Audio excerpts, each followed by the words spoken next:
Yes, so my fellow BIAFRAS, good morning, good evening, good afternoon, depending your time on your location. I greet you all once again. N'eziokwu, Muchukwu Okabia, ya dịrịta ile ma n'otu n'otu. N'ụbọchị taata bụ Tọzdee, ka m na-asị na nke dị mma anyị na-achọ ga-abịa. Nke dị mma ibu n'obi n'okwu nwere onwe a ka anyị ga-enweta. Fọ niile ji ezi obi na-achọ ka anyị nwere onwe anyị si na mba Naịjirịa wee nwere onwe anyị wee pụọ. N'ihi na mmadụ inwerekwa n'onwe ya bụ ọkwa n'arụ, n'ihi na nwere onwe si n'ezinụlọ ka ọ na-ebido na onye ruo 18 years asị na o ruo onye decide onwe ihe ọ ga-eme na ndụ nke oke ọ ya bụ nwere onwe. Ọ bụrụ otu a nke ọ dị nwere onwe nke anyị na-ekwu okwu ya. So ana m asịkwa ya bụ ka anyị gbakọtaba ụmụ Biafra. Please, as you come in, please try and like and share the program, please. That is the most first thing you will do once you come in here. Like the program, share the program, because through that way, that is the only way you are spread this message. So another person will understand that we are live and we are direct. And then many hand on email uko du bo abo eno ya kora nwanne. Onwe ekwu ụzọ ị ga-esi kọrọ nwanne ma ọ bụ na ị na-echi ya the text message, ị na-echi ya the preaching of the redemption which we are dishing out, the truth that was meant to set all of us free, because it's only on this truth that ka onye ndụ mmadụ nke kwụ na anyị ga-eji wee nweta nwere onwe anyị. Amajikwe okwu asị, amajikwe propaganda, amajikwe hatred wee nweta ya ọmaba eziokwu. So n'ihi a mere m ji na-agwa gị dịka onye ezigbo onye Biafra na-asị gị biko ka ị bịa, come sit here, like the program, share the program. As you do so, may Elohim Chukwu Okabia bless you and guide you and protect you, and also grant all your heart desires for you as you continue to join us to do the needful right now. What we are doing is to make sure that we sensitize our people's mind so they can understand why we need the freedom and what we have to do on our own to make sure that we stand on the right path with the United States of Biafra government led by the Tongozi Arabeze. That is what this platform stands for, and the platform stands also to make sure things are going well for Biafran people, for you to know the truth which will set us free from the hands of those that are doing propaganda and lying, and those who come to disrupt what we are doing, or those who come to destroy what we are doing. We can only use the truth to debunk their lies, also to make them understand the reason why we have to do what we are doing. That thing that makes Mazin and the car to be in this dungeon, the same that makes Simon to be in DSS in Finland prison up to now, and he has used the truth also in Finland to destroy Nigeria. We all know that. So I am making all this preamble for us to come in, and we like the program so we can move. But as we do so, we must always give Elohim Chukwu Okabia his equal rights, which means that we need to pray to Elohim Chukwu Okabia, who is the author, the founder of this movement that we are into, and who also give us someone like Mazin Nandekano, someone like Simon Eba, and also one of them goes at this particular time we are into. Because if you are a true Biafran, if you follow things that is happening and how it's happening, then you will understand why we needed to do that and why we have to support the United States of Biafra government led by the surrogates of Simon Eba. led by the President Obatoobia said, protect the mandate. It's only Dr. Ngozi Obatoobia, like Mazi Nnamdi Kanu, telling us that Simon has come to bring the new dimension. So that is a simple logic. Then when you look at it the way it is, then we understand that this is what we have to do at this point in time. That was very, very imperative. But before we move, we need to start with our leader, Mazi Nnamdi Kanu, to hear from him, the prophet of our time and the man. So, and every one of let you us listen. this very evening. Today is the 8th day of June in the year of our Lord 2015. The time now is precisely 7 minutes past 7 p.m. in the evening here in the United Kingdom. We welcome you irrespective of the part of the world that you're in. It does not matter the continent, the country is irrelevant. So also is the city or the town or village. It is absolutely immaterial. As long as you have the willingness and desire to listen to Radio Biafra, then you must do so. We are live and we are also direct. We are propagating this very message of hope, a message of FM. If you the abominable zoological republic, the seat and the den of criminality and evil. If you are calling yourself a Nigerian, which means you're either a monkey or a baboon, and you wish to listen to this message of hope, a message of enlightenment, a message that will ensure that you remove yourself from the ignorance and stupidity that the white man locked you into, that only your hopelessness has perpetuated for decades, then you go onto satellite Radio Biafra. We are also on satellite. We are a satellite broadcaster, the only people capable of doing that. We are not just by going to www. You come here, you become enlightened, and if you come here, that we can build a civilization that, because we do exactly what it says we are going to do. When we say we are welcome you, allow me to ask you to welcome other people as well. If you are, it doesn't matter where your relative is. You can be in South Africa and somebody can be, let's say somewhere in Sweden, and whiter than snow, and for that very reason, Chukwu Okike Abiyama will find us fit to found Biafra under our watch. That is why we call upon his holy name. That is why we magnify him. That is why we exalt his glory. That is why we place Chukwu Okike Abiyama before every other thing in our lives. That is why we proclaim his goodness in the land of the living. That is why we are hopeful. That is why we are certain.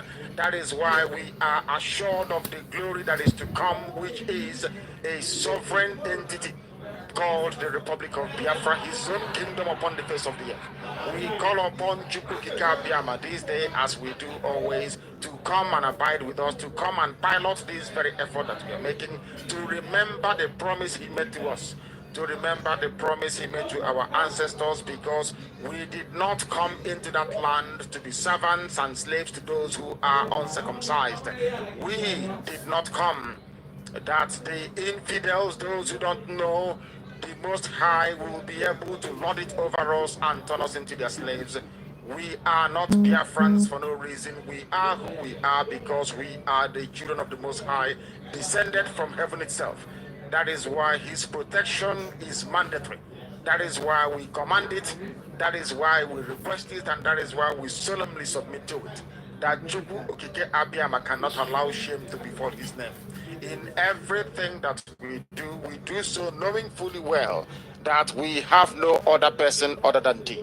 And as Yahweh Yeshua prayed, that your kingdom will come on this earth as it is in heaven, That is all we are praying for as well. We know that very kingdom to be the Republic of Biafra. That is why we call down your glory. That is why we call down your mercy. That is why we ask you, please, the Most High, the beginning and the end, the Alpha and the author and the finisher. Everything that we are today, we submit unto your greatness, we submit to your holiness, because we have come before thee to worship you as always, in truth and in every honesty. That is why you must bless us. That is why you must abide with us. That is why you remember that we are your children. You said we should come back to you, and we have done so. You said if we want your blessing, we should come back to you. And that is precisely what we have done. We have returned to you. We have come to acknowledge and to recognize that there is no other God on this earth. There is no other entity apart from you. There is no other, there is nothing worthy of worship apart from you. Have not let us down before. You will not allow our enemies to laugh at us. We do everything we do in your name. You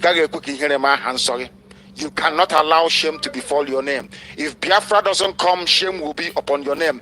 The world will say, look at them all the time. They shout their God. They call Chukwu Abiyama all the time. Look at them, they've been abandoned. We cannot allow that to happen to your name. That is why we are willing tools and instruments of this very great and magnificent work, which you only decreed that we must engineer, we must carry out, we must execute, and that we must bring to bear. And that is exactly what we are doing, because we are nothing without thee. Our prayers cannot be complete unless we offer everything up unto your holy name, and that's exactly what we are doing. Therefore, every glory, every praise, every adoration, every adulation, we offer unreservedly and unremittingly unto your magnificent name, that this wonderful name that started everything that we know about creation will be blessed. Chukwu Okike Abiyama, now and forever. He say, my name is Namdekano. That is a prayer from our leader, Mazi Nandekano Onyendu. This is number 1. This is point 1, 00.1. Both when he's here and when he's not here. First, we are going to go on a comment section to greet those who are first here today. Our brother Felix is number 1. Felix Chinedu from Ghana is number 1 person today. He said, it is another wonderful day. Biafras, please like and share and subscribe. USB government we move. Yes, so that is where we are. That is it. This platform, I volunteer it for to stand on behalf of United States of Biafra and to protect the mandate, my mandate of vote, and those who I was helped to do their voting in this country where I am. So that is why I voted for the government, because on the paper of the vote, what you will see is what? United States of Biafra self-referendum vote, not Bridge, not exile. So going on, I see my brother Ifeanyi. Ifeanyi said the network is bad. Yes, the network was very bad, but it's okay for now. So I thank you, Isaac Ifeanyi, for coming in. Thank you so much. So Isaiah Ifeanyi, you are the second person. Then we have our peace man. God bless. God bless you. He's not on this platform because he's a liar. Vam remains a liar from pit of hell, whether I like it or not. So, and I also greet my brother Chidoziem. Thank you so much, my brother. Thank you for coming in. I like as you come in, please like and share and make a comment that we can be able to read. So we have a general topic today to discuss, and you know how we do it. And I will take my first 10 to 30 minutes to do my preamble, to emphasize on things that we are going to discuss, and also let you know 1 or 2 things. Then why I am doing it on the comments, and also I'll be pointing those who are there before we start playing the video of FALLBACK gangsters, what they are up to, what they are doing, because finally they need to know that karma is real. And in this Biafra movement, the karma always come very, very fast. the karma on this movement come very, very fast. Because my question is, you want Biafra, and Biafra was declared on November 2024, and you said no, that you don't want it, that a woman declared, because of a woman was declared, that is why you don't have to support about it. And you also remember that a lady also prophesies that a woman is going to declare Biafra. We call her Lady Mmaga Jehovah.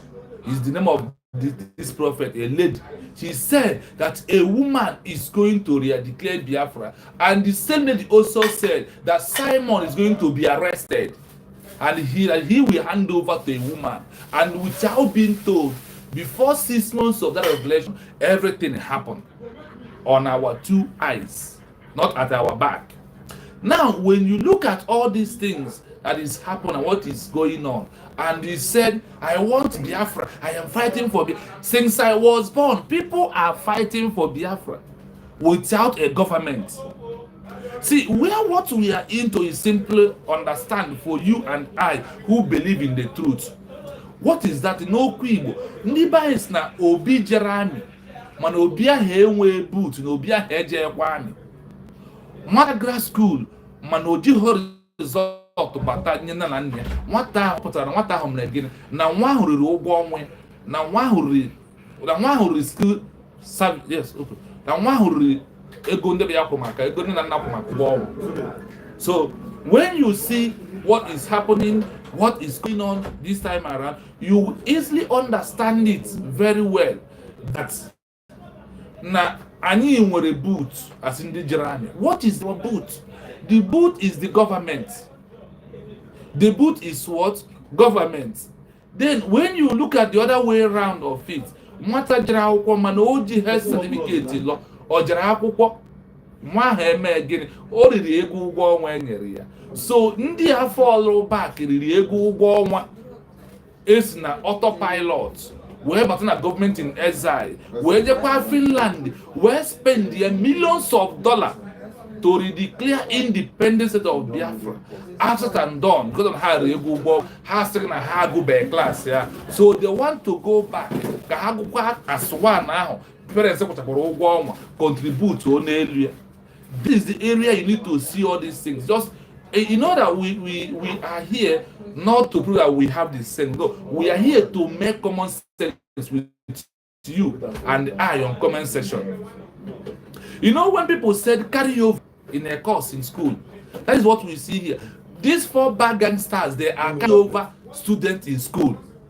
They have carryover. But in Biafra movement, we don't have carryover. We only pass our first class and move ahead to we pass JS1, move ahead to JS2. And our first, and now they are our last. That is another area that you need to look at them before we come back to them. That's why I want you to know that where we are and what we are doing, that we are doing the right thing and we are getting it right. In the comment section, tell me who want to be what in school. You wish yourself a carryover course. When you are met and passing away, you are coming back to come and write the exam back again. You know what it means? Do you know what it means that now go in third term a way somebody there no get repeat the class. Okay, many of them never onye boss or school go we meet here up his classmates. Go able na classmates here knows near one no nazo. On what many of them may change their school. In about 2 and when parents are not ready to endure, when parents are not ready to pay the school fees again, you know what happened? They will do what? Please 1 minute.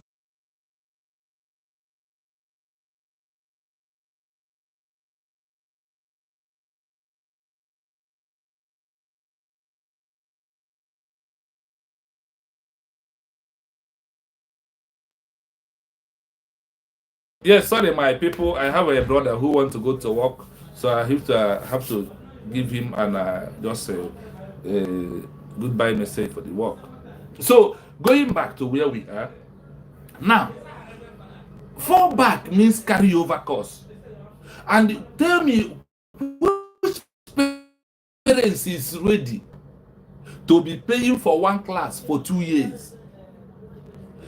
Even na comment section, Igbo parents need njikere ịdị na-akwụ ụgwọ, need njikere ịdị na-akwụ ụgwọ carry over cost. Comment on the comment section. These people called Vagabond and Van Chichiamaka Jere, they are what? They are carry over cost. These people are what? Carry over cost. That is who they are. If you look at what we are doing, from Owazurike to Masol, why not Mazi Nandeka? Why not Mazi Nandekano fall back to Owazurike Masol? Why did he move on with IPOB?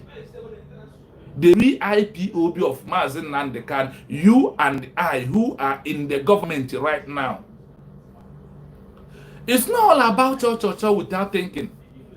It's not all about making on social media without thinking. It's not all about money. No. It's sometimes, as Nandekan said, you have to forget money and fight for dignity and respect. Honor. You have to fight for honor. Do you remember that?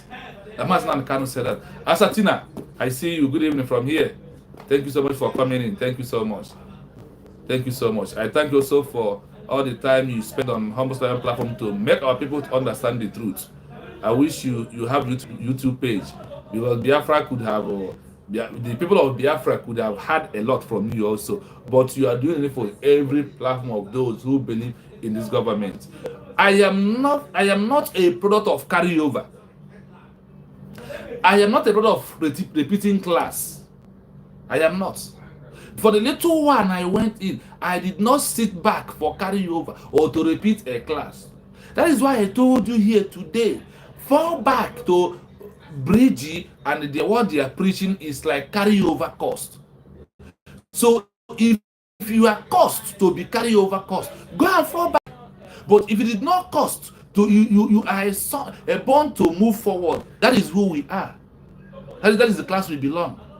I want us to know this, because this is the thing that we need to know before we go into what is happening in social media. I always take my first 20 minutes, first 30 minutes to do preamble.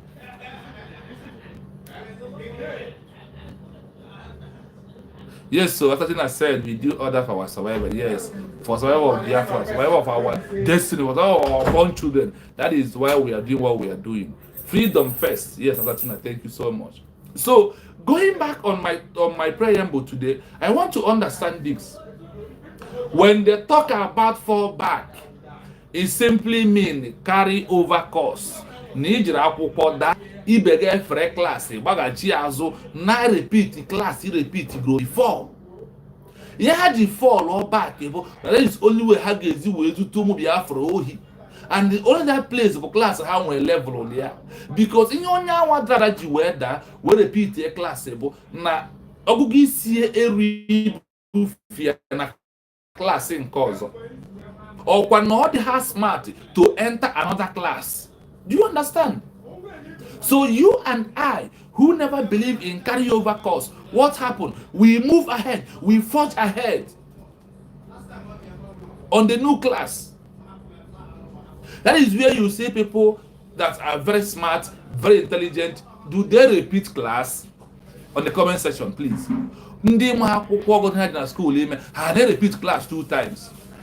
Repeating of class mean also na parents go get some exercise book. Open at the class they use the 40 exercise book. They have to bring back the 40 exercise book, new one, because you will not use the old one to be writing and passing what your test. They need to buy new one for you. They need to do what? To buy new test, new textbook, new exercise book. Get you, because if you wear one school uniform for a whole 3 term, the next term you got to change it to look good.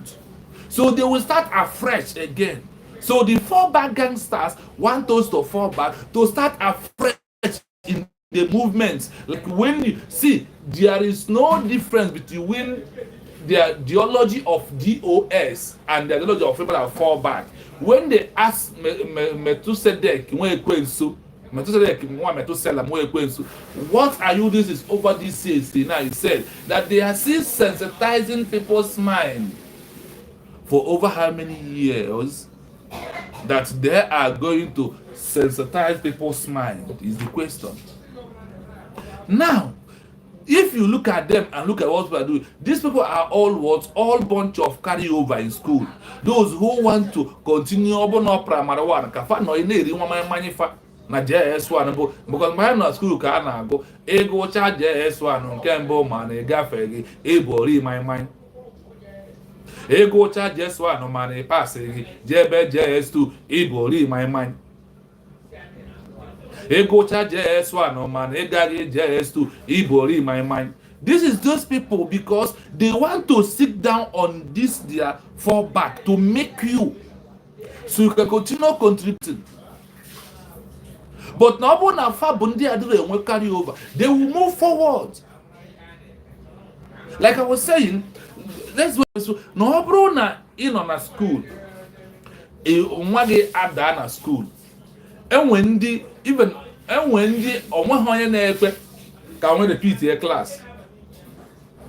Even when they put us to Nigeria, no one will pro for the first term 3,000 as an example, 4,000 third term, second term, third term it has to pay 5,000. You will come back to pay it again for another a whole 1 year again. That makes 1 term. That makes a whole 1 year makes a full term that you will change over to another class. Hope he knows that.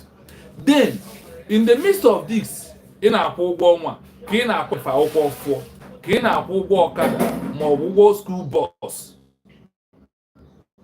Odiole, equal 1 3 term 1. It's got a pass also. If you have what I ZB a job, you will be replace all the textbook. You will replace all the writing book notes which you are doing. You will be replace all the assessment book again. Hi. Onye na onwe odi nka. Onye na eme odi nka. Onye nwere udi ego. Ure ego di ebe Nigeria na wee maazie ka ọ ga-adị ma ọ bụ na parents. Gịnị ka a na-eme mgbe nke anyị ọ dị mmadụ ise na-egwa class n'isi ka anyị na ha si wee meet ebe ndị ọgbọ ọbụla. Anyị nwa na pass ya free school ọzọ. Ha hapụ school nke anyị na ha nọ. Change school. Jebe na class nke a na JS2 ha bụ n'obi na ha kwesịrị ego. Gịnị ha ji agbagharị ala? Number 1 bụ na ha dara ada. Number 2 na ha chi repeat class. Ihi na obi ha bụ anụ ahụ ha bụ na anyị kwesịrị na JS2 mana mmụọ ha nwere bụ mmụọ JS1. Ifuru ndị nke a dị iche n'okwu nwere onwe ha dị iche.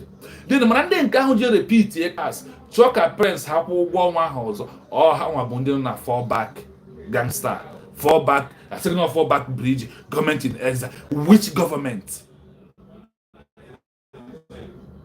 Instead of government to move forward, people are crying in the zoo because Nigeria governments are throwing them back to the most dangerous and the most poverty country. So whenever you can be able to look at all these things I am telling you right now and you see these gangsters, you know that they are here to make you, that they are people of carryover course. That is who they are. That means of fallback. Another name of fallback is carryover course. Are you ready to do carryover course in this Biafra movement? Did Ojukwu do carryover course? The answer is no. Did Mazi Simon do carryover course? The answer is no. That is why when Mazi Nnamdi Kanu see Obatobi, he adopted him as the new dimension. The new dimension is what? Steady passing of class yearly and entering another different class. That is where we are. And that is the spirit that we all possess. That is why when they say that they fall back, you and I say, Tofiakwa, I wouldn't do carryover course. Is it a course?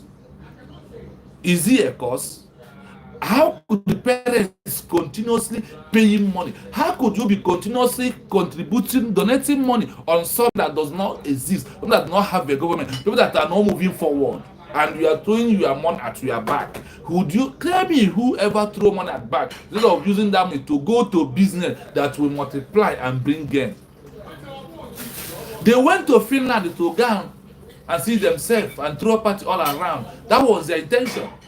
But the intention of you and I and those in the USB government right now was to do what? To make a progress. What is the progress? United States of Biafra government. That is the progress. That is our gain. That is our profits of the money that we have been contributed from time of Obatobie to this time we are into, and we are still in the time of what Obatobie also.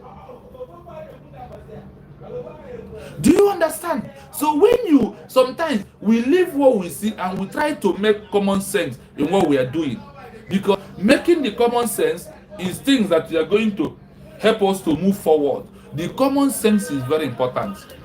Now going forward, I hope you understand why people like us, why people like Asatina, why people like Ifani, why people like people in the comment section able to refuse to do what? They refuse to accept fallback. Fallback is what? Setback. Fallback is what? Poverty. Fallback is what? Business without profit. So for the profit that we must make is what? Standing on this of Biafra. We have a phone call. Let us go into the call, please, my people. Hello, Asatina.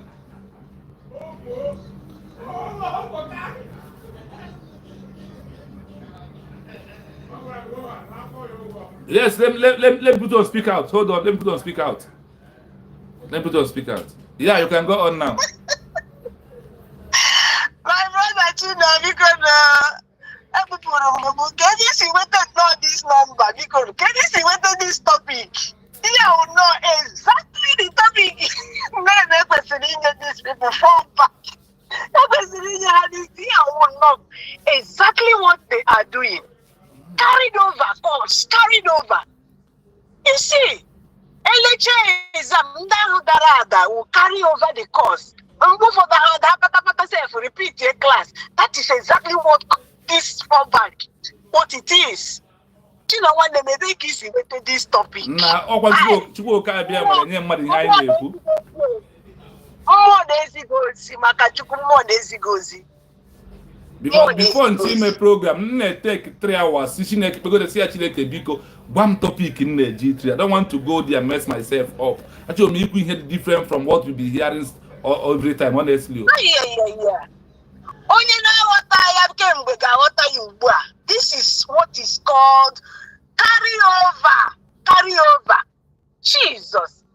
I have to give them much because I'm driving. Where they can type one symbol. Let me call in and say it out with my mouth because I'm driving. Thank you so much. Thank you. No, as the Spirit lead us, that is how we are saying it. Honestly. Yes. Honestly. Yes. Yeah, was just the best way to explain this. Get fall back. On the exam, even some people this smart never had the exam in school. How about na school? I'm watching na school. How we meet and at their front. Can the gas here? If you want to carry over, you want to carry over. Then at university, you must repeat the class. And nobody graduate in 5 years, in 4 years. Ni graduate in 5 years. Is it a good thing? And exactly. the parents Because you want to now, this thing now, have we not said it long time ago? Now say, no, it's not like that. We are now, why is he coming out to say it now? Have we not said it? No, ex-convict. Have we not said it? With AKA. Now, why you get this name? Why you get hard to say? Yes. After doing all of that, now here we get up. They want us to just start clapping for them. That now matter go the truth. They want us to start clapping for them. Really? My brother, here topic. Here the topic deserve this fallback to describe them deeply.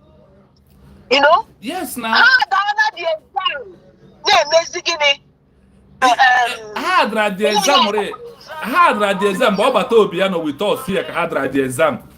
Had this exam. Because Mbahobato Biero Potra Madonano, Kahawa Pota, ndị ga-abụ na the new government wee so wee chịa ọchịchị wee so wee rụọ ọrụ n'ime ka ha dara the exam and ha ma na ha dago class na the only thing ha ga-eme bụ to go and form their own cabal of people of their class because ịbịa na school ndị na-agba first na-anọ n'oche iru ịgafe ha n'ife ha n'oche iru ndị ọzọ ị na-afụ n'azụ azụ bụ ndị ahụ na-ebu klaasị n'isi ndị itikomkom and ilechie n'okwu nwere onwe ịfụ na ndị itikomkom agaala together n'okwu nwere onwe ndị adara ada ha bụ ndị fallback so fallback bụ carry over course. That is why who is that parents who are happy to for his son or his daughter repeat a class 2 times and he will pay money?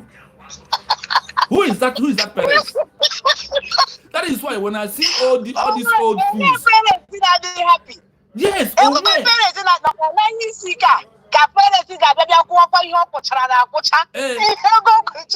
you know. Ọkwa school uniform ọfụọ otuko ọbịa kwụ ụgwọ taxi again ebua ọbịa kwụ ụgwọ school fees again ọbịa go the whole exercise book and textbook. Nna m ndị ji mpata ka ha na-aka adọkacha efe school ha. Yes now.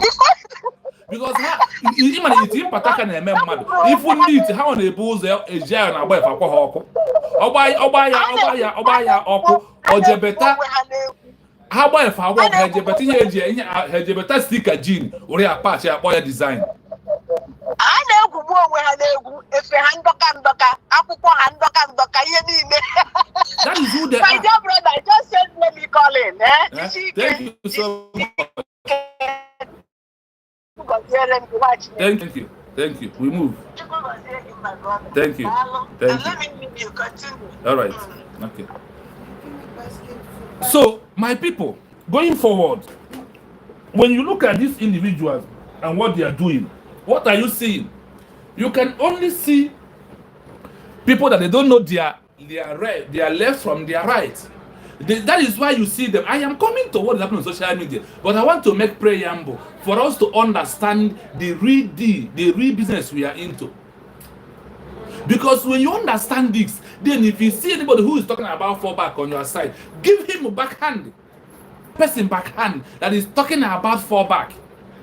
Fallback exam na school. Mlagi jara akwụkwọ. Agba frame na agwa the time exam pass ya, pass ule akwụkwọ, free class ọzọ. Ichiga repeat ye JS1 or JS2. Or na university for the first year of our school and where I pass ya mugafre in where carry over course na je na second year ichiga na they go in course. This is who they are. Do you think now Obuna Mas in Nandi can carry over course? He could have not endorsed Simon and said he has come to bring a new dimension. See, whenever you passes an old class and move into a new class, it's a new dimension for you. Just what we need is common sense on this thing that is happening. And you allow the fools to be fooling themselves. You allow the fools to continue making a fool of them, making mockery of themselves in social media. Because Mazi Nnamdi Kanu believe in ideology of moving forward. That is why he left Massaw.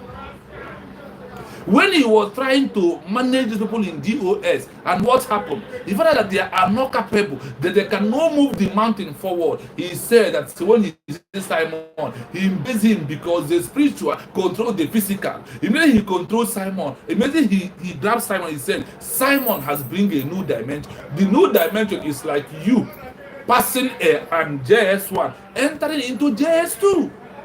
I'm saying this way because that is how Biafran people, this is how we in school of zoo country is working.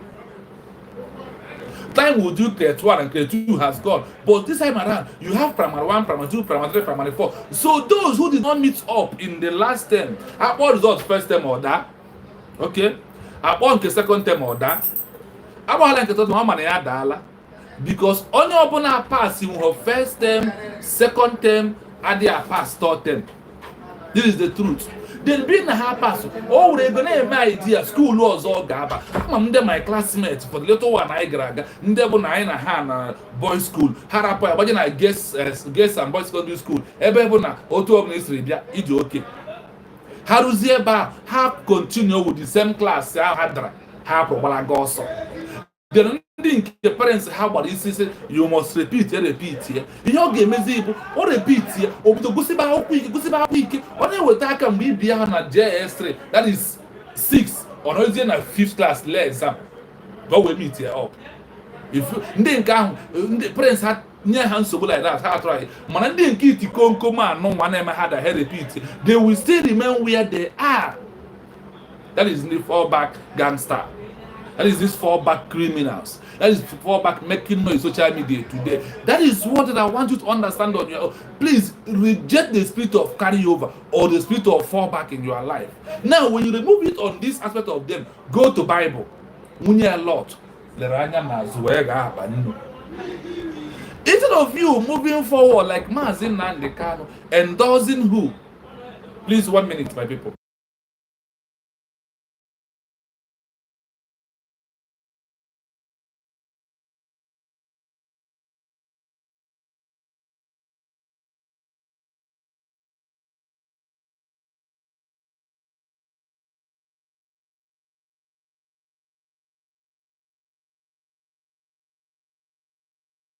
On my door. So abuna iwe nke nwunye a lot agwara ya si ya mgbe ị na-esi ebe a unu elekwala anya n'azụ online azụ gịnị mere if all back in the mara ịlaghachi anya azụ are they know the same thing? Ọbata Obie Maazị Nnamdi Kanu ife Ọbata Obie wee kwuo sị na Ọbata Obie bịara to bring a new dimension for you when you are in school passing from old class to a new class. It's not a new it's a new dimension. Then in the movement of where we have bridge before, then going to see. Okay, let me break a little bit down. No Kwemela, tell you something. Everyone here na akpa ọkụkọ. Ịma na ọkụkọ na-ebu ụzọ yie akpa. Before ọkụkọ ewebuba akpa, we wepụta zuo nwụrụ m n'ime. Gịnị bụ evidence na ọkụkọ yiri akpa? Gịnị bụ evidence na ọkụkọ yiri akpa? Evidence ya bụ na nwụrụ m batara n'ime ya wee nwụọ nwa ọkụkọ ọhụrụ. Nwa ọkụkọ ahụ ebido tobe sonye nne ya mụtabakwa ndị ọzọ. Kedu ihe mere na our people cannot bring common sense n'ihe anyị na-ekwu? Why na enwe ike isi no onwe gị nọ multiply mee imagination on your own? See, imagination is very, very important in this life. If you cannot handle imagination on your own, you are not. You got to think. You got to imagine things. You got to bring things, bring it on together. Now, they can do what they say na bridge. They can walk ọkụkọ je enwe ihe dị ya n'ime. Ime ya no jibu na enwe ihe dị n'ime bridge. Mgbe ahụ na-ekwu ya, ọ bụ na enwere ihe dị ya n'ime, no ya ma bụ final destination. Ọbata Obie ma mebe ngwa ngwa ka eje Finland, the second one, Gary clear independent state of Biafra. Aka m na-achọ video ebe ahụ Ọbata Obie and this gangsters mere indoors afọ a ga-aza inete wuru ya declare independent state of Biafra in Finland, the Finland. I'm still looking for that video because that video could be an eye opener. Because na ndị be anyị na-echefu ka ihe ngwa ngwa. Anyị na-echefu ihe ọsịsọ. Afọ anyị bụ osinanti nke a na-aba, osina ka ebe na-apụ a. Ọ bụ no mistakes na ka ebe bata, osina ka ndị gbalaga. You don't sit down to reason some of things that we are doing and what we are saying. It's not all about playing their videos. Because you all have had it on social media. But from those things, what do you make up from those things? What do your own imagination on it? What is your own imagination? What do you have to understand from that thing they are doing? Is the question you guys to ask yourself. Now, if you need more cocoa, no coca Biafra. Bụ nne ihe ọzọ etinye n'ime ọkụkọ oke bịa tinye n'ime nwunye ọkụkọ bụ akpa ya. After ka etinyere akwa ahụ onoruo ọkụkọ abịa kpuo di akwa chịkọta ya ruo nku ya na ahụ ya na-ekpugide bịa ụmụ ya bịa banye n'ime akwa. Listen, instead of akwa ahụ ịgbapụzi ụmụ uriem apụta tooro ozie nne ọkụkọ mba ka ja na ọgọrọ ọkwa uriem ha ji echekwa azụ baịkwa n'ime akpa ahụ bak. Ọ ihe a na-agwa gị ya ka a na-agwa gị na atụwala ụmụ ọkụkọ etola tụwa bụrụ uriem nne ha kpukọta ha abịa move bridge dị ka akpa eyiri eyi dị ka bridge bụ akwa. Biafra bụ nne ọkụkọ. Biafra bụ gịnị? Nne ọkụkọ. Nne ọkụkọ abịa yi ya akpa ahụ bụ bridge. Akpa nke ihe ga-adị ya n'ime ụmụ ọkụkọ ga-esi n'ime, ụmụ uriem ga-esi n'ime, ha kpuruo ya mgbe ha ga-apụta, ha bịa wụrụ ọnụ ha tụwa akpa ahụ pụta. Ha pụtazi ha ebe gịnị? Ha bụrụ ọkụkọ. Ha pụta ha eme gịnị? Ha bụrụ nne ọkụkọ. Otu a ka ọ dị n'okwu nwere onwe anyị na ebe anyị nọ ka ọ dị ugbu a, that some people are here deceiving you and you are falling back. Carry over. Continue. Ha bụrụ gị ọnụ with carry over. Ha bụrụ gị ọnụ to fall back. Ha bụrụ gị ọnụ to be underground. Continue be underground. As na young shall grow. Amụta nwa amụta ibi ya. Okwu otu a ka ọ dị n'okwu nwere onwe a mụ na gị na-abụ na-ekwu today, and that is exactly what is happening. Nothing more than that is going on. So when you see this individual, this gangster, this ndị itikomkom listing, okwu ebe anyị na ugbu a abụghị ebe a ga-eji Chiamaka jere wee gaa eje. Ebe anyị na ugbu a abụghị ebe a ga-eji Sọnị Akpakaragba wee gaa je. Ọ bụrụ ya ndị na-ezo onwe ha ezi na kọntrị ebe ha nọ. Onye n'ime unu ma kọntrị ebe Sọnị Akparakwa nọ? Chiamaka jere la no la warehouse ọbịa jejere okwu nwere onwe. Chiamaka jere enweburu ihe a na-eme n'Italy efia with the common local government chairman ụmụ okoko ndị eji wetara okwu nwere onwe. Okwu nwere onwe dị na connection. Okwu nwere onwe bụ gịnị? Politics. Okwu nwere onwe bụ gịnị? Onye makarịa the game ọgbakarịa the game. Ọ dị ka ndị nwe ndị bụ na ya gị na ha lee exam. O nwe one boy anyị na-alabụ mgbe na class. Ihe fụkwara melu mara a na-anị ya first ya now because ị na-efi n'onwe ihe ị ga-ede ifilu oke na ọnwachi Igbo ka nsị na Igbo dechuo ya ọ dechi English ọ de ihe ahụ ihe edela Igbo enye dị mark ebe ahụ n'otu ọ pasị ya la gị nwa anọ ịkwa na what is going on. So ebe anyị na ugbu a bụ na okwu nwere onwe a bụ na akwa ọkụkọ ahụ eyiela akwa kpukọọ akwa ahụ. Ụmụ ọkụkọ apụtala ha ga-eto eto. United States of Biafra bụzi ebe ihe niile bịara mee gịnị gbakọta. Obi jere amị ma o nwee boot o jeekwa nwa gị secondary school mana ọ na-enye gị result ma akwa na ọ na-eri ego ụgbọ nwa gị na ọ dị ọkwa aba na akwụkwọ burukwu ya n'obi na ọ ga-enwekwa carry over course mgbe ị gbaa mbọ ka ime na ọ dị eweta ya. Enwere nke anya na mgbe ahụ enye ego ụgwọ ọnwa that week eji ụgwọ okete iri mmanya na ọba na school. Then orieli ya for JS1 anyị na-efi mebi na ọ na-agbata akwụkwọ ọjọọ nweta ego because anyị mara family nwe ka o si wee dị because na na ihe agba n'aka eji enye elele ya dị na ọbịa ori ego mmanya ori ego nwere na mmanya oruzi mgbe anyị na-aba JS3 parents ya want to know what is happening o wee bụrụ na afịarị adịghị n'ụlọ akwụkwọ na enyere afịa dị ndị skuul nabatara mana ọkwụ ozu ụgwọ ọnwa drọpụọ ya from JS1 o rie ego ụgwọ ọnwa na JS1 rie na JS2 na JS3 kwọta agba n'iru. So he happened to go back again. Parents emechakwa gbagara ya o bidozie n'isi na nke ikpeazụ anyị na-apụta ha the same time and anyị na-adị eme ofu ihe ka ọ dị right now. This is the truth. We must know the common truth. This is where I want to end this my preamble for you to understand that these people are what? Na ndị a bụ ndị course na ndị nwere carry over course in school. Are you among them? I am not. I do not have any carry over. In Biafra movement, there's no carry over. There's no repeating of words. There's no repeating of movement. There's no repeating of bringing people back to start contributing to the level they have been what? Passed out. Why can't you go and contribute more and give IPOB now? Why can't you not go back and contribute more and give my sub? Itikomkom Saturday abịawala awoke na na-ewetara account ọfụ na the old account nke afọ Chiamaka dey register na the account right now and they don't know all two of them they go manage the account. Go and contribute and wasted your effort and your time. You know that you don't have to do that. That wills we want to get happy. Man, what he be a gafe class or repeat a class. If the water power force before, are you happy to doing that? Contribute your money in the new mandate of United States of Biafra.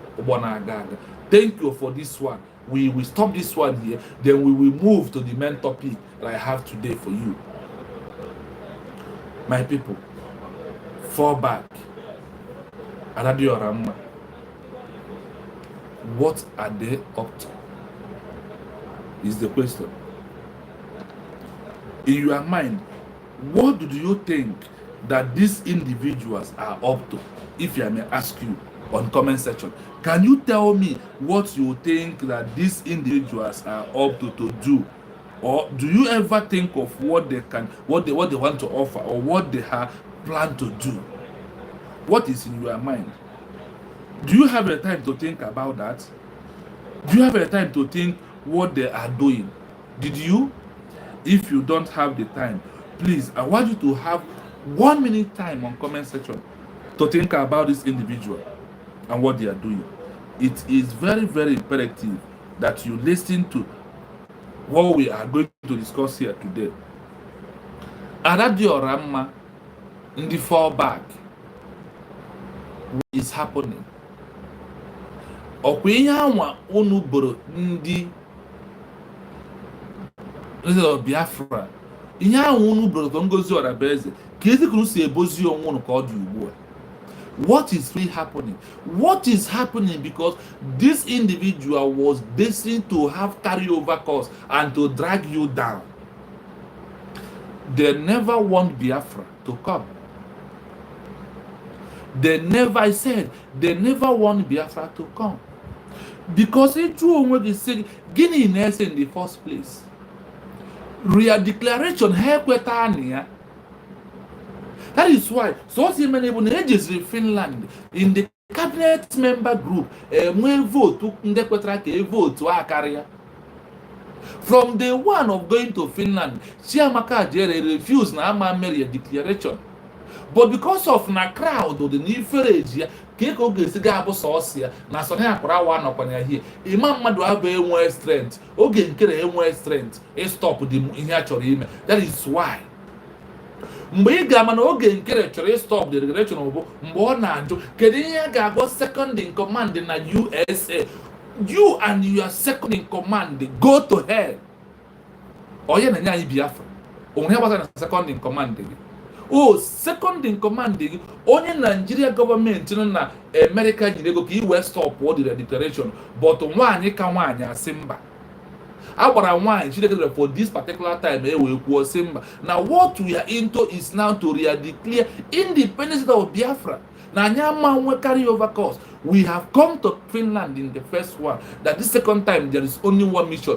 What is the mission of this individual going to Finland? Is to go and declare independence of Biafra. Then why do this individual said no to their declaration? It's not no. They want to work and please those who give them money to prove how relevant they are, because they thought I would tell them that you and I will not declare independence of Biafra, or that we are not going to support the movement. That was what was in their mind. That is what they think. That is how they see it. And for you to understand that in our ndị bais no na-eme urisi onye ụsọ bịari onye etiti ọkwa Ngozi Orabaeze ka ha buru fogoba. The only eligible person who kwesịrị in the affairs of the Biafran people inside the cabinet members. Ọkwa so Dr. Ngozi Orabaeze bụ onye bụ na criteria to meet up bụkwa. Remember na ihe ahụ eji CRC where the question is this. I want us to discuss today again. What is the position of the CRC? CRC, an office of Obatobi Kenkekan, is the question. CRC, an office of Dr. Ngozi Orabaeze Kenkekan. Yes, so I see you, my brother Mark. I see you. You is the power of Biafrans. Yes, so that is our power, really. That is our power. Because government is the power of the people. That is the truth. You are right, my brother. Thank you for coming in. Now, what is the position of CRC, and how did the CRC comes into the bridge cabinet member? In about the inside the cabinet member, there were over 70 people that made up this cabinet member, and this 70 cabinet member or more than them, there is one thing that you must understand. And we're vital positions. Okay, let's go on comment section.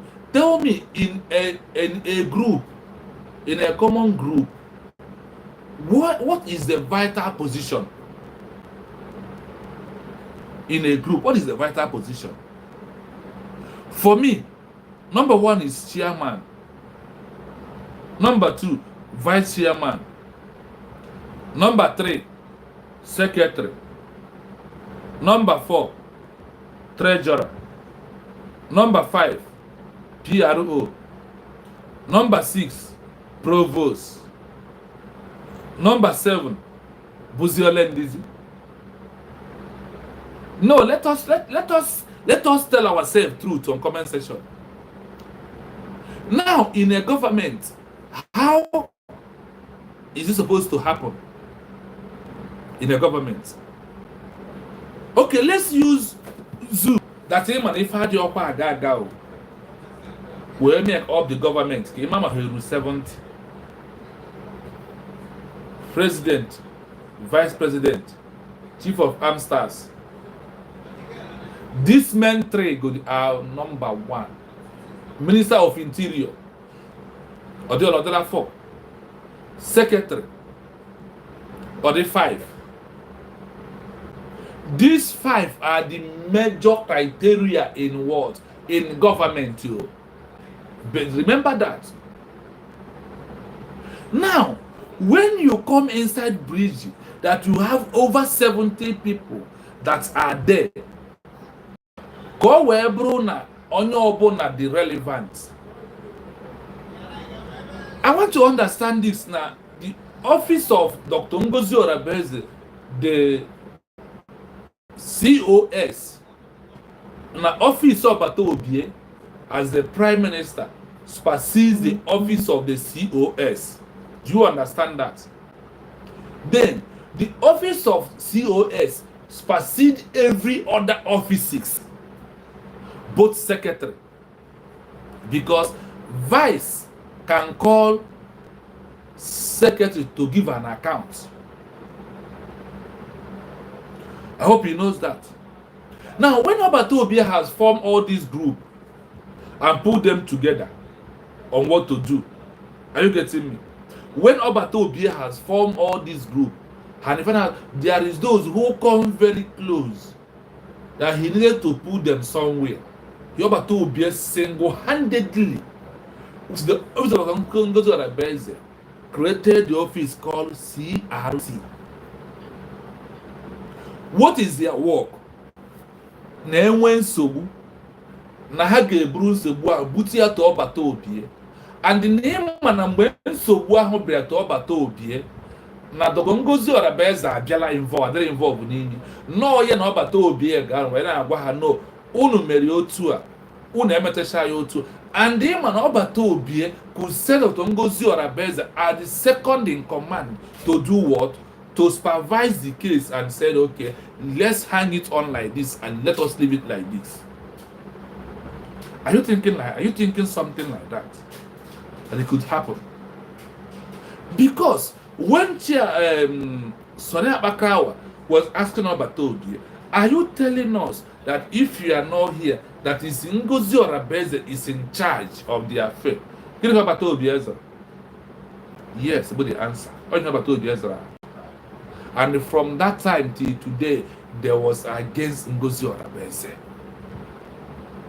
What you see that is playing that did not started today, you can never you will ni iye madu chebre nobi we were ni ya mobu ni ya mobu mwa boye egbu oge obu kwani mgba ama ogburu ya ka o chebere na o chebgi ya for so many years ahead before there's a carry ya on.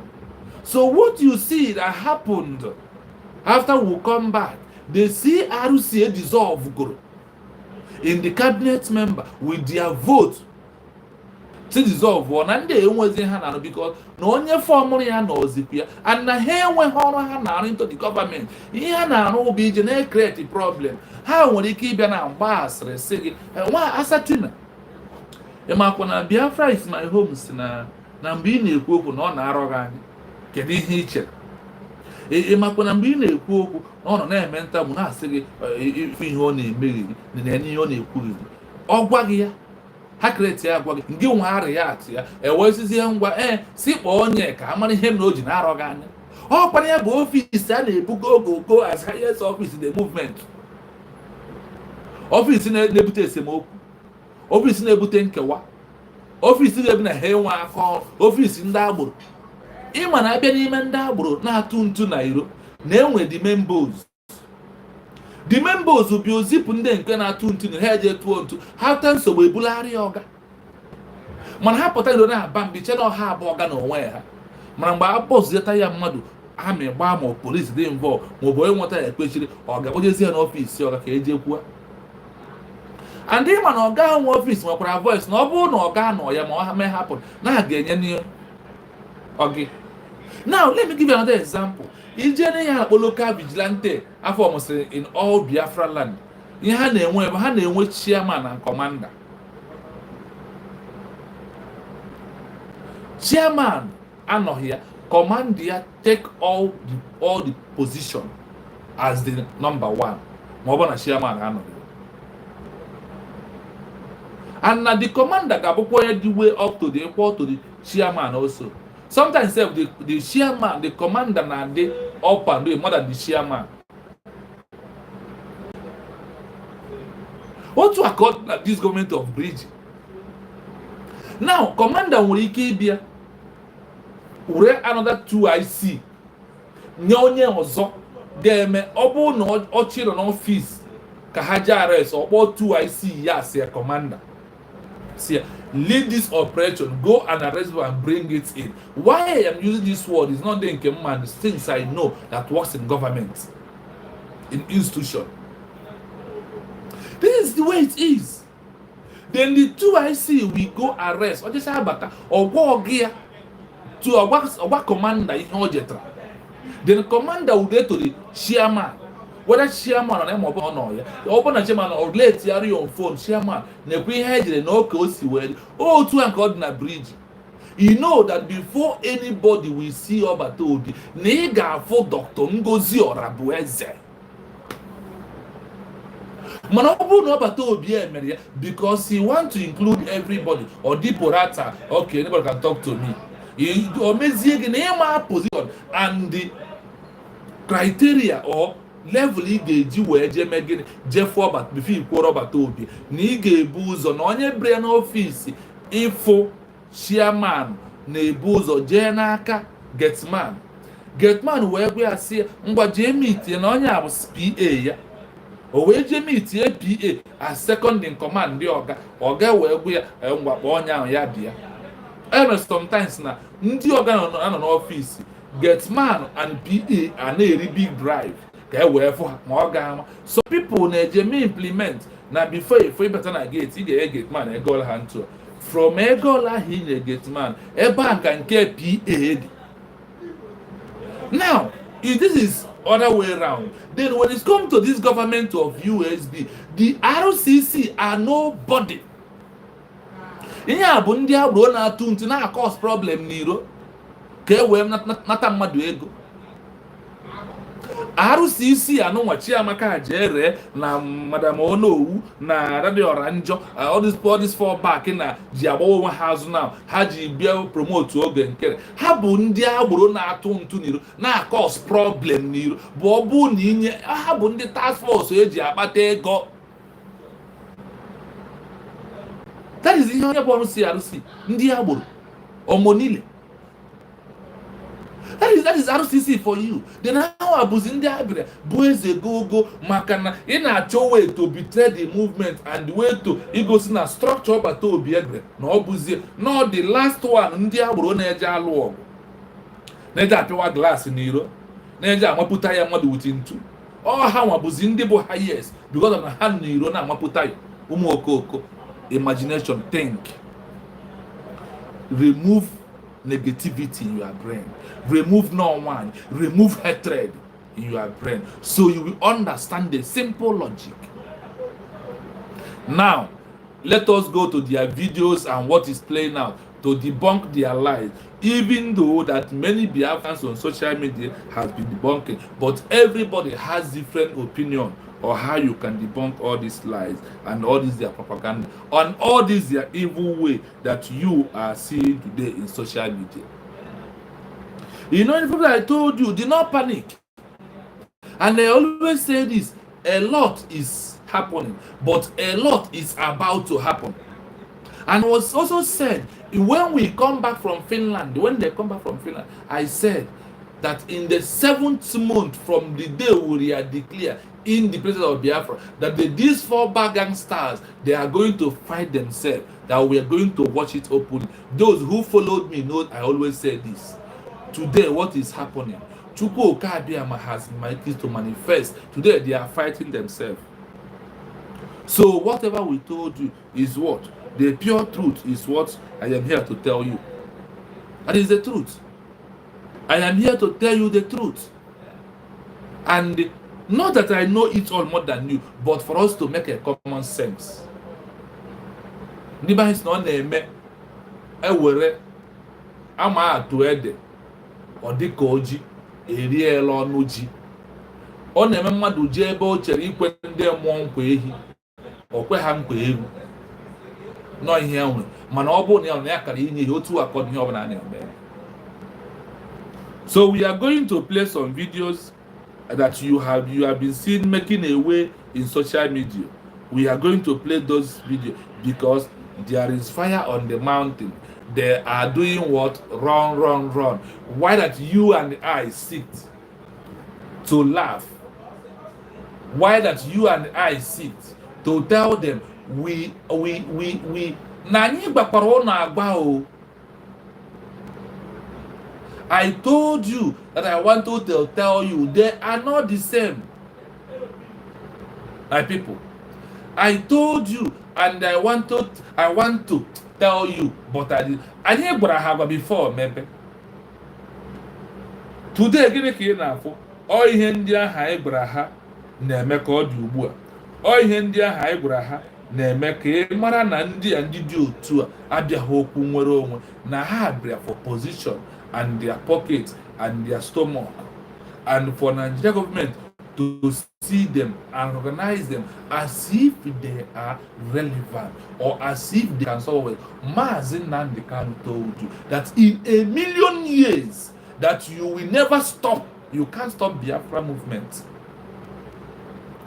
He said, Mazi Nnamdi Kanu said, and Baba told you, said the same thing, that he is 1,000 ahead of all these individuals. The way this government is ahead of this individual. Today they are crying. They are making mockery of themselves. Please, we have over 100 people watching, but we only have 28 people on the live. Please, the like on this program on your phone is on your right hand. What do I'm doing my hand?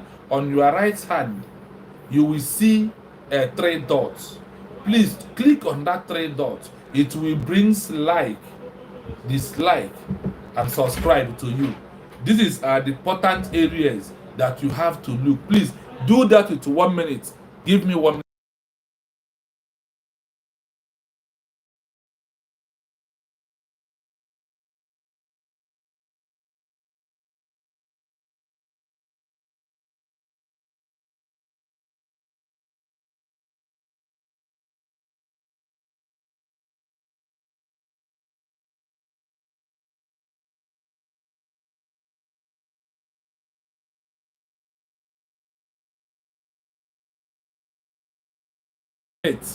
Please like the program. Please give thumbs up on the program so others can see and understand the common sense that we are making here, because we are only here to make common sense, just to make a common sense. That is what I'm here to do, and I will always make it just those little common sense. Please, I want us to like the program. If you never do that, please like the program for me. Put your comment, because in a small time we will fall back to comments and read everybody's comment and discuss about it. Please, like is what I'm waiting for. If you never subscribe, please subscribe. Subscribe is very important on this YouTube channel, please, because it's just a 3-month-old YouTube channel. Please subscribe for us to other people to be getting the common sense that we are making. Please, my people, do not do like these people that haven't carry over course, because fallback is another name of them is carry over course. Those who are repeating class year in year out, that is who they are. So please, my people, if you have subscribed, it's very good as you do so. So let us go to the videos that I want us to play, I want us to narrate on, because many Biafrans, even on platforms of Humble Lion, Kai Report, and everybody, they have gone away to do the needful. But we have to make our own just little common sense out of those ones that have all been making today. I want to understand this. Please like the program. If you want to call, eventually you want to call, the number to call is what?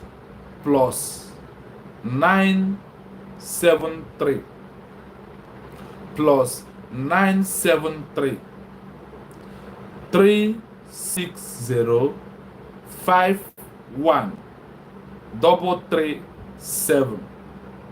Again, +973 360 51 337. If you wish to call on the program, you are free to call at any time, because I have made my preamble. I have another 1 or 2 things for 1 hour. And so if you have a contribution to make, you are free to call. If you don't want to call, put it on comment section. We are going to read it out, and the other people will understand what you really meant about that. So as we move, there is no time. We continue to do the needful. So the first video we are going to play today, listen as I play the video. Please. You might come across it, but when the video play, you will see the common sense that I want us to make from the video. That is why I want to play the video.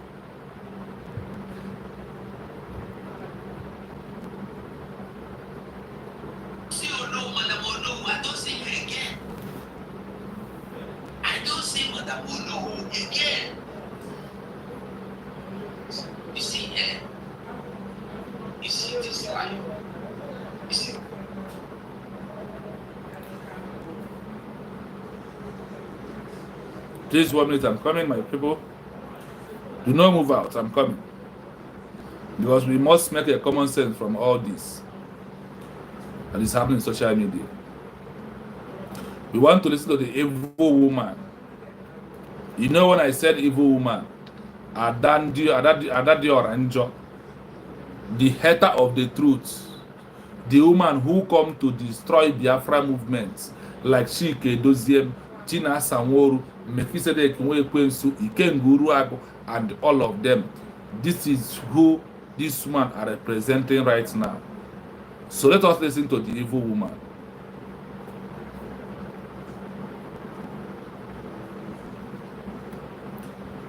What is happening? Why not?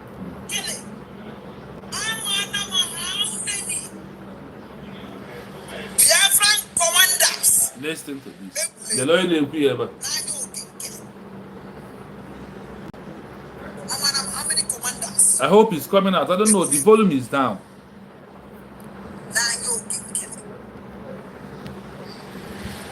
Oh, APM.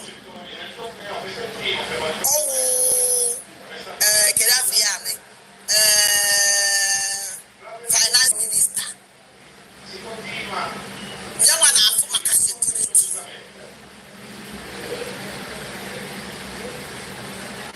Where don't you below now?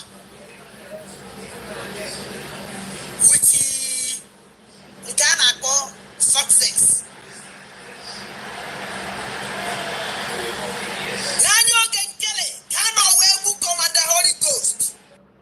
Thank you. There is only 1 or 2 things I want to get from here that I want you to know. And I will tell you the reason why I choose this short video. The reason why is this: there is 4 cardinal points on this small short. That is why I pick where it's very short. Let us find out. Etonimi and ofu ebe. Us no oge nkere bụ ATM. Otu. Financial Minister. Ebua. The same person here bụ Chief of Armed Staff of Biafra Defense they are on their own. Ofoni. Chegodi echiche. Ma ọ bụrụ na ọ bụ Dr. Ngozi Orabueze ji izu ihe na-ata. Kedu ihe ọ kara ede ka ya today? Kedu ihe ọ kara ede ka ya? Because when you support evil, the evil will come back to hurt you. Ofu onye bụ financial secretary, financial treasurer, odebe ego n'okwu Igbo.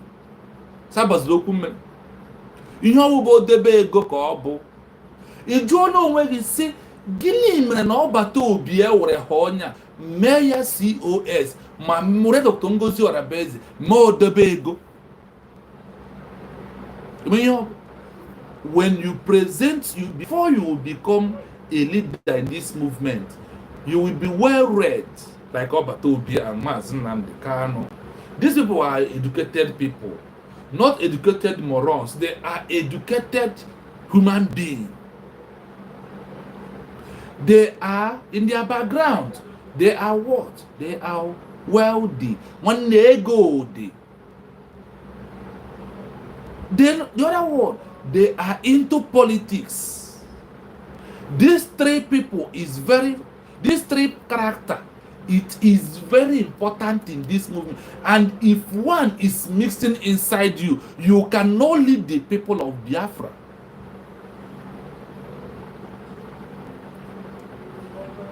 You can't lead the people of Biafra. I still give to Okeke. I give to you, Mazi. Biafra is my home. Good evening from my end. One love, Biafrans. I greet you also, my brother. It's also good evening from here I am. Good evening, my dear brother. May Elohim continue to bless and strengthen you as you always go to all the platform of the people that are saying, doing the needful to comment. Thank you so much for coming here today. I thank you. Whenever I see your message, it's always give me joy, and all the message of the Arab people, it encourages me to do more, to make a common sense. I hope that we are making common sense. That is why we are here. Now, ndị wayo, ndị 419 here, ndị carry over cost, ndị adra exam repeat your class, and instead of happen ndị pass exam ka gaba n'iru, ha achọ ka ha dọghachi ya anya azụ na ha abụọ. Nwanne oyi m na ga eruo mgbe ị dara exam o, msef m ije ba na JS2 chọ ka mbezokwa JS1, nwanne oyi eruo okwu ya. Ọ bụrụ okwu eziokwu. So ndị anụnwa dara class n'okwu nwere onwe, then ya wadara class lere ofu eli ime ha anya. Lakre 3 things. The 3 criteria for you to lead your onwe. Well, another thing even na you must be outspoken. This is 4 character that matters most in this movement. Let me repeat it again. You must be well read. You will be a wealthy from wealthy family, or you are wealthy on your own. Nige wego. Gaga mabu na ndezi ubi ikpe gị nkwa aha a na-ekpe. Ọ bụ na nke nwere zuru gị, ịghọta ebe m na-eje. Mana ọ bụ na nke nwere ezuru gị, ịmaghọta ebe m na-eje. Let's check who is on our phone. We have a call. Let's know who is here with us. Whether is he on the line that we used to do the program. Yes. This call is personal call. Please give me 1 minute.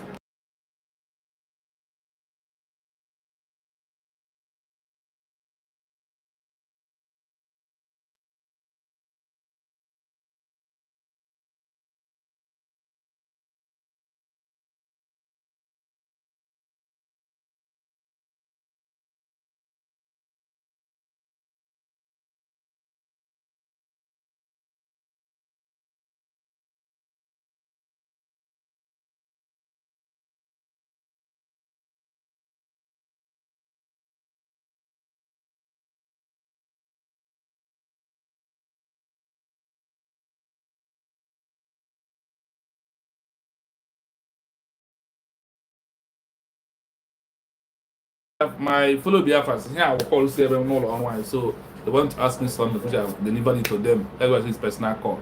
So now, no kuma in the Obrona idiot spoken. Number 3. And you are not into politics, in my opinion. Now let us ask ourselves, tell ourselves through. Ogenkere, is he outspoken? The answer is no. Ogenkere, is he well read? The answer is no. Ogenkere, onwere background ego ordinary? The answer is no. Ogenkere, obe a politician? The answer is no. Lekwanya, onwe kwebo onya si meet any criteria. And the only hand that cover to BIAFRA no when you office of the Odebe go iman Odebe ga na-ekwu okwu n'ihe ọ na-eme bụ weta ego yes or weta ego ka esiri bịazie ndị agboro CRC na-eje atụ ntị n'iro ụtọrọ ọga nwa ọfịs nsogbu ka e wepụta n'iro ha efi ndị mmadụ wee fi ilo la ha nwere ya ha na-eme bụ ndị agboro bụ CRC. This conflict resolution ka na agwa gị okwu ya na ha bụ ndị agboro ke ga so bụ ndị agboro ebia na office niile a na-enwe na government. Tell me that government nwere conflict resolution in the world.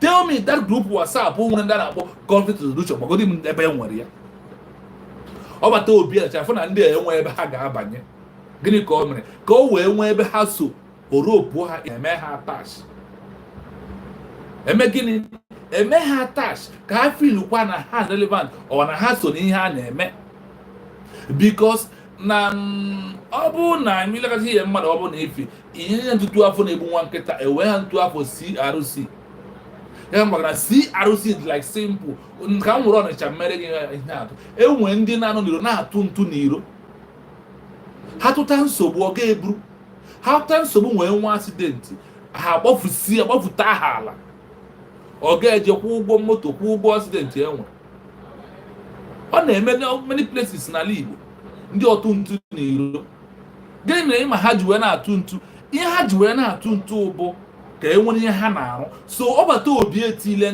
ndị a na-agba asịrị na-akọ ọsị information ha nwere ike lee mụ na Ikechukwu anya batara na Ikechukwu osi good evening Maazị God bless you my brother may God bless you also ha bịa lee mere Ikechukwu ịmakwara mgbe ahụ ị bịara platform wo Biafra is my home lost na isi adịchaghị m lost na ihe ideta ya Ikechukwu asị mụnwa ole mgbezi mgbe ha wee mgbele ihe a ga-eme na abụ ka akpọ na ngịlị Ikechukwu ka unu shi ọnụ ụnụ do you know na ha chichakwa ọnụ ji echi iti ya na ị na-afụ na ọbata obi wee bịakwa with Dr. Ngozi Orabaeze wee solve all the matter out sort ya out kanyewara ha bụ ndị ọtụ ntụ ha bụ ndị agboro enwere gọọmenti n'ụwa enwere na-aza CRC enwe go and verify bụ ndị niile from India kwuru okwu a nwetara India in exile Pakistan, Bangladesh, Australia, Poland, name them in the history of ndị jide nweta nwere onwe in exile. Enwekwa ọbata obi chọrọ ka ọ bụrụ na ihe ahụ ndị Igbo na-ekwu oro ibe osepụ adịkwa na ndị mmadụ na-abata ka ebu ibu ọkwa ihe tinye anyị na nsogbu CRC o ji wee bụrụzie na CRC chọtara bụrụzie INEC. Hey, Jesus Christ of Nazareth. Anwụdịala mmiri chọtakwana m aka m dịkwa na ụbekwa biko ọ bụkwa na ọbata obi gwara ha na ọ bụ INEC na-gara edebe election. Now when it's come to produce INEC ga-ahọta ndị mmadụ ga-apasị banye ọbata obi single-handedly ejuzukwa Ngozi Orabaeze into the four-man committee ọ ndị a bụ ndị INEC anyị nwere na-ekwu na ndị a ga-achị na ndị a bụ ndị pasịrị exam ọ na ịgbarọ. We want to make common sense from what this adando to I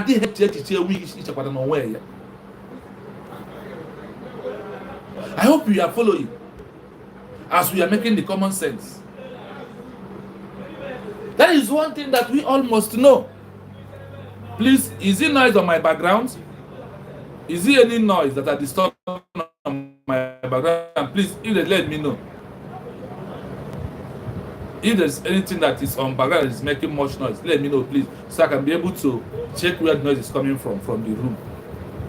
So now this conflict resolution group na-etinye nsogbu anụnwa dịka ndị agboro ha je ha adọrọbata obi esemokwu ha je ha adọkesịa ndị mmadụ bakọsịa ndị mmadụ na isi ndị mmadụ sọkọsịa ya na esemokwu adị. Now n'ime ka esemokwu bịa wee dị, kedu ihe ha na-eme? Ha ala defense je gozie ọbata obi. Ịma na ọbata obi bịa na Ngozi Orabueze ga-abịa, ana ọ bụ na ọbata obi ya bịa n'ọkwa Dr. Ngozi Orabueze ga-abịa maka na ị na-eji fundraising ndị a mere mgbe ọbata obi anọghị ya mara onye na-ebu ụzọ ebido n'ọkwa Dr. Ngozi Orabueze. Ụmụnne ọ bụ dị eziokwu n'ihu ọbata obi ka ọ na-emenụ. Kedizie ka ọbata obi esiri emesi mezie ya arrest ya na prison echejizie iru egwu werezie ndị agboro.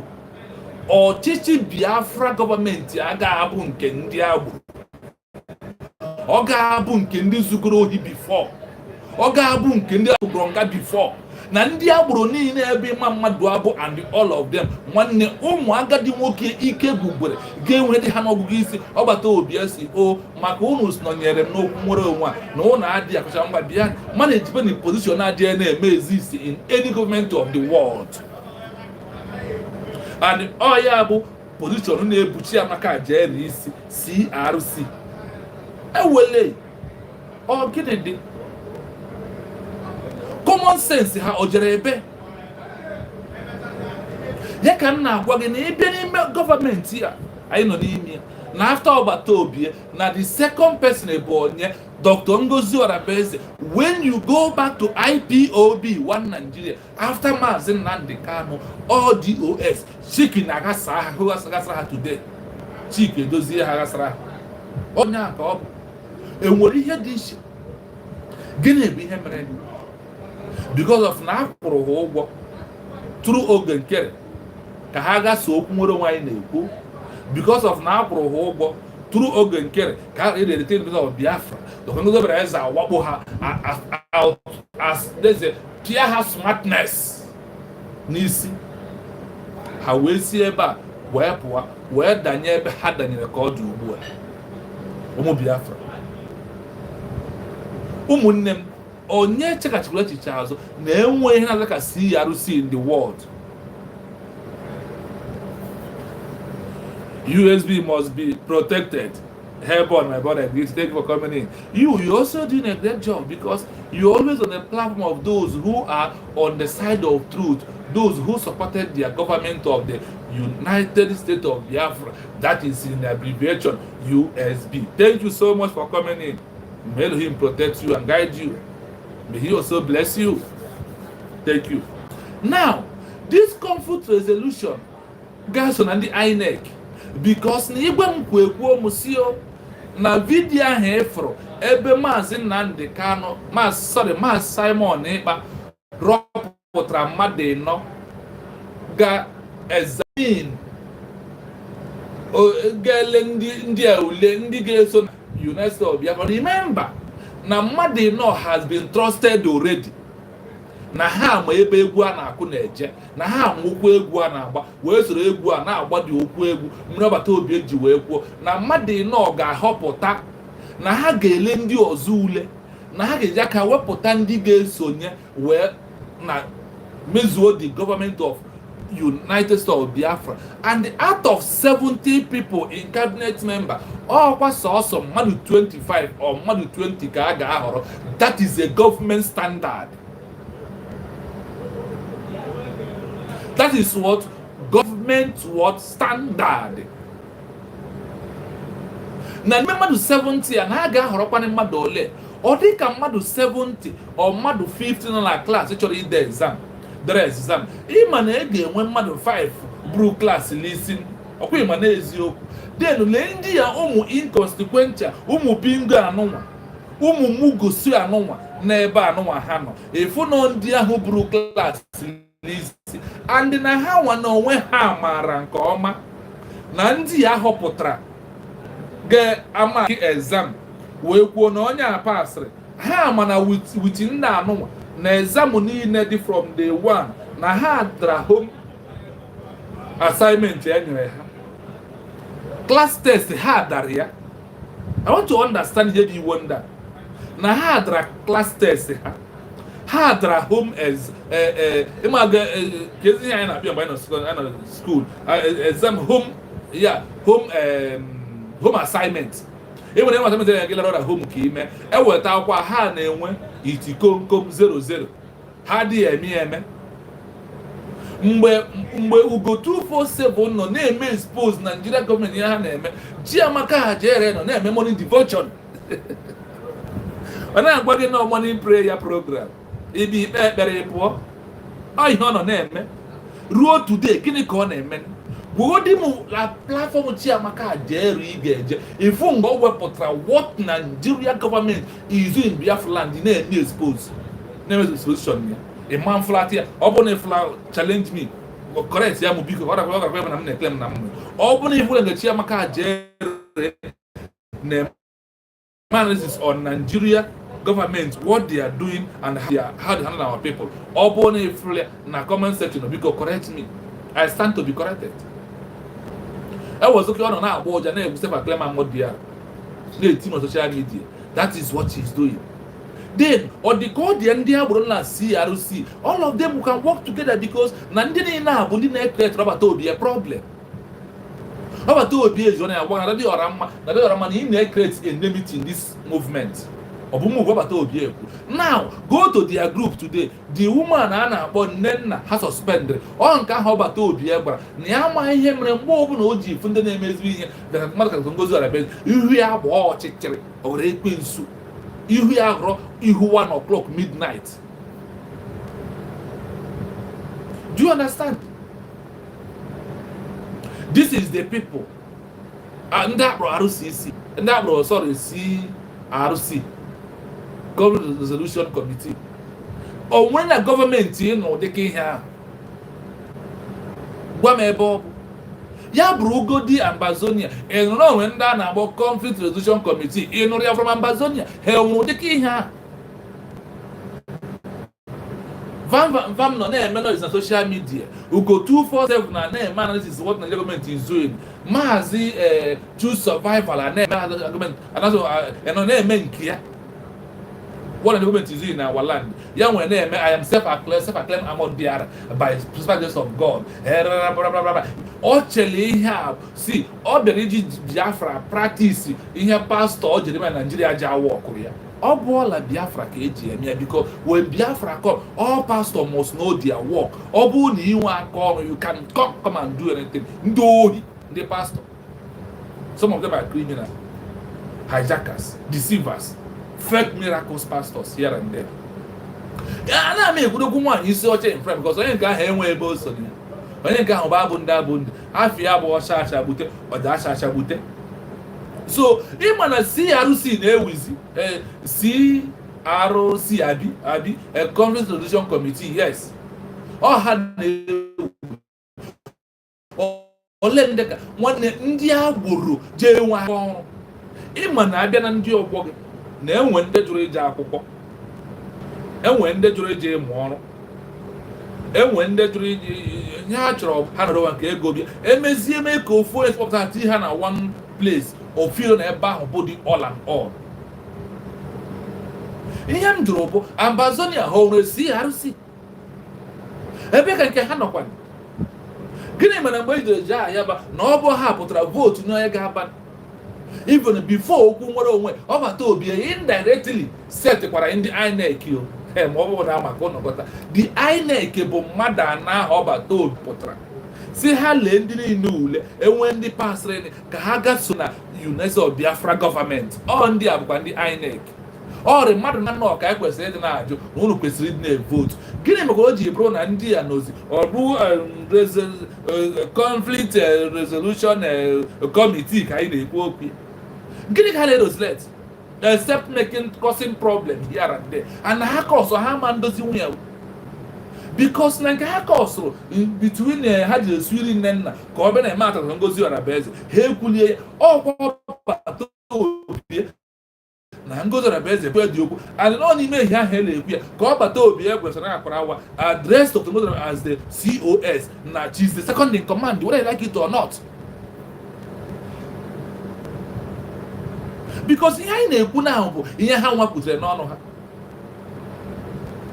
before dive into CRC because okwu ekwesị kwa ibi the nine of them n'ihe gbasara oge nkere the criteria is for character you must present before in we kill the Biafran people. As in the most important four come to mention on the back again. Then when joining a comment section, more get or with these four criteria.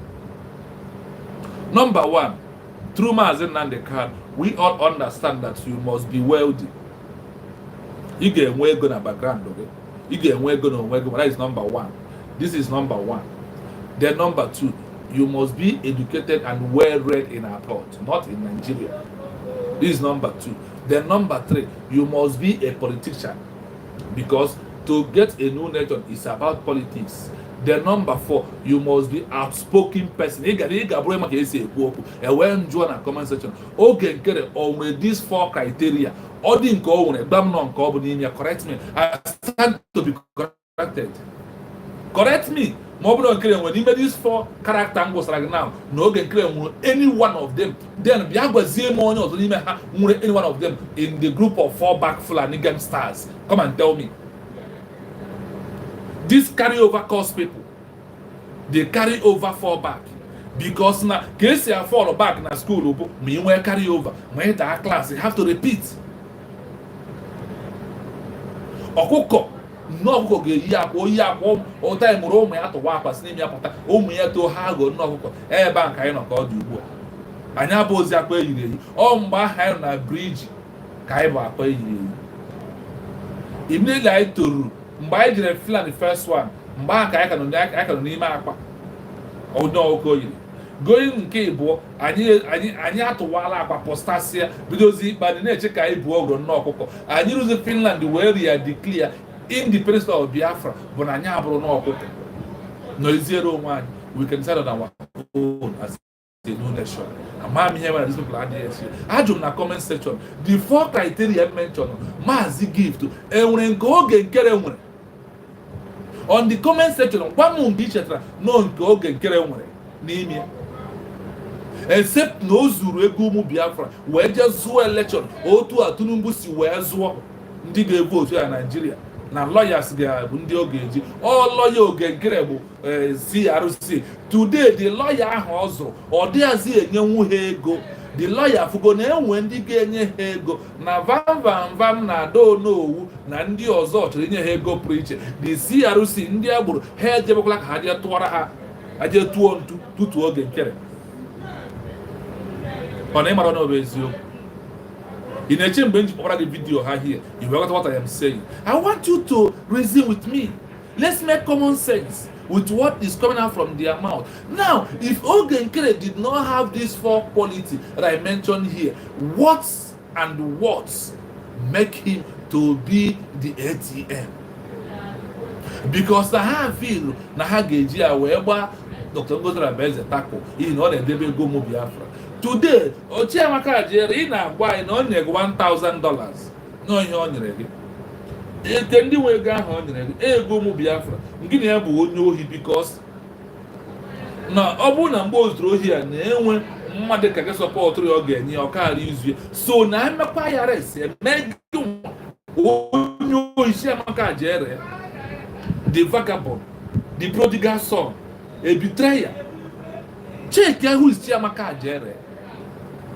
Otu aka o si eme mgbe ọbụla ọ jọmpụrụ to mgbe a na autopilot o si mapụ makpuo n'idu oru mgbe o ji fully du eduwali ọnụ like ndị ogekere si wee dọwasịa ya ka ọ dị ugbu a ọ mapụta from idu bịa ya apology esokwa m ekwuru m ya I regretted that day m kpọrọ ọbata obi ya na phone through go 247 si ya biko as one of men ịma ọfụma na m na ya gbasara Chiamaka Jerry n'ọnọdụ anyị nọfụna na anyị n'itiri ya ọbata obi asị ọrọma fon kpọọ ya Chiamaka Jerry mgbe mụ kpọ ya maazị Ugwu na ọbata obi mụ yọbani ha ije ebe ọ bụ na m na-akpọ ọbata obi ya na m nwere rekọd ọbata obi ya de ewe m si oke ewe mba ịkpọkọ kpọọ Ugo 247 gbaghị Ugo 247 asị m no problem ezigbo mmadụ Ugo 247 onye eziokwu Ugo 247 asị m yes na nsogbu adịrọ Mgbara m talk ọtọ ọbata obi ọghara ebe na ọha nwa na-ekwu enwe m talk ọtọ ọbata obi esi ọbata obi ebiko gbaghachi ya maka ajere gbaghachi ya azụ na anyị ka n'idiri sọma like ya nwa na mgbe a dị ka anyị amabeghị na ya na-ekwu okwu social media na ya na anyị nọ background na-eso na-enye aka n'ihe a na-eme. So when you look at all this that happened, then after that I forgive for your sugar tax. Today ebe ka ọ nọ Oslala Osigola University of Biafra mapụ maje ebe Osigola University of Biafra mapụ maje na ebe lee ebe ọ nọ ka ọ dị ugbu a mmagbu na fallback from fallback now ọ mapụla o Sabo ntị ike Chiamaka jiri amapụla ọ makpuola ebe ji enwe afa ọ magbuziri na their name of their freedom the afa ha ji fight the ha ji alụ Biafra nke ha bụ CRC afa ha ji alụ nke ha na CRC Biafra today oge gara suspend the alia ndị fallback asọ ọnụ ma fallback o denounce ọla fallback na ya bụziere deputy prime minister today ọ na-achọzi igo the acting prime minister ọ na-eche Adaonowu ga-abịa ime announce onye ga-abụ the acting prime minister for now ọrịa gwa na ya nwere question and answer leni tija ama nga edra afia ọ chọrọ obi inwe oyi ọnụ bụ mmadụ ịma ihe ọ chọrọ na obi mmadụ inwe oyi ọnụ ọ chọrọ na ya bịa bụ mmadụ ịma ihe a na-ama ama. This is the area that we all must stand up and look at it again, and then we understand what is happening and why they are doing what they are doing. Do you know why they are doing it? They only want to bring you and I down, not themselves. But as they fall back, if you go all dollar from fall back, all by la CRC group, a bank on when I boy you on here, they won't pay hammer to offer you in this movement. As I'm not giving him, Nandi Afriabu, Raphael, Chiamaka, Jerry, name on your no one. Robert Obi na Biafra ga-erisi ya na ọbata obi ebe onye ohi ibe na DOS ka ọbata obi mma chetakwa in the past ya bụkwara na ọ na-eme osi na ntị nke abanyere osi na nke abụọ ọ banye debi ofu ebe because na social media dị ọkwa echefu and people like us ama mkpa chefu na ọbụla n'okwu nwere onwe because ihe m na-eme ugbu a bụ ihe ga-eji ekpe mgbe n'okwu nwere onwe ọkwa ihe ndị ha mere ka a ga-eji wee ka nji wee kwuo na enwekwara ndị bụ na maịla na Biafra land they will never put poster anywhere. Oh, they don't even have the hope. They want one Nigeria. That is why they are fighting for Biafra to not to be restored. Please, my people, subscribe on Biafra is my home channel TV, and also please like the program. We have more people that are watching more than those who like the program. Those who like are very poor. We have 32. Why we have over than something in the view? Please like the program. The like, the nakani on your right hand, the put the like. On your right hand, touch the three dot today. Then you can see like, you can see share, you can see even turn down. You can also, it's your wish to do everyone you have. Yeah, what is your question? I am listening. Put it in the comment section. Let me see. MC Bruga Kawabaga. Put your go on. Let me see your question. Put it in the comment section. So please, if you never like the program, please like the program. Like only 2 people have just liked just now. We come to 34 people. Why 100 and people? Some people are on the view are watching the program. So please, and when you hear it doesn't remove anything from you to like the program. It not remove anything from you to like the program. Please like. Go on your right hand, you will see a 3 dot. Open it, touch it. You will see like is the first one, dislike is second one, share is the third one. Please do that, and also subscribe to the YouTube channel, please. I beg you all to do that for me, because we need the more people subscribe, the more we are getting to where we are going, and the program will be circulating where we are in our common sense. Please, my people. MC, I'm waiting for your question. What is the question? Bring it on, let us see. So, my people, all these things that you see that today happen in social media are happening for a reason. Chukwu Okadiama know the reason why all these things is happening. Yes, MC, the situation of Mass Simon Ekpa right now is that na Finland authority has scratched out the case of Nigeria government against him. Now, the stupid prosecutor bring another allegation. Now, he did not pay for his tax on his lobby firm for 2001 / some years he mentioned. That is the only reason. But his bail will be granted by next 2 weeks. So for now, we are on the winning side. So Simon is going to rejoin us very soon. That is the situation of Mass Simon Ekpa right now. The case, the Finnish authority has done what? They into Nigerian discharged and they acquitted. They have discharged and acquitted the whole case coming from Nigeria government. They said that all are liars and propaganda, and they want to intimidate Mass Simon. So Finnish court has finally do what?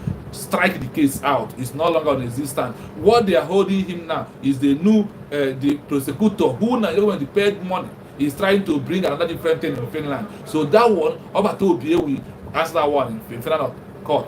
The time next one is coming. So my sister or my brother, I hope you understand it. So God has free Mass Simon and all must hail Biafra. This platform, so whatever the government of United States of Biafra is doing, that is what I am supporting. Because Obato Obie said that Biafra should be declared, and he puts all the structure, how we can get this movement done before they arrest him. On one of the Nigeria platform, they done him interview. He said that even though if I am not there, that the movement of Biafra resurrection has been laid down, the template. This is how it is, my sister or my brother, depending on the name that is here. I don't know what I call it. So if you never like the program, please go on and like the program. I want you to listen to my Simon Ekpa through Bro Ugo 247 platform. Listen, after this advert, there's something I want us to copy to get from here. Listen very well. Subscribe if you never subscribe.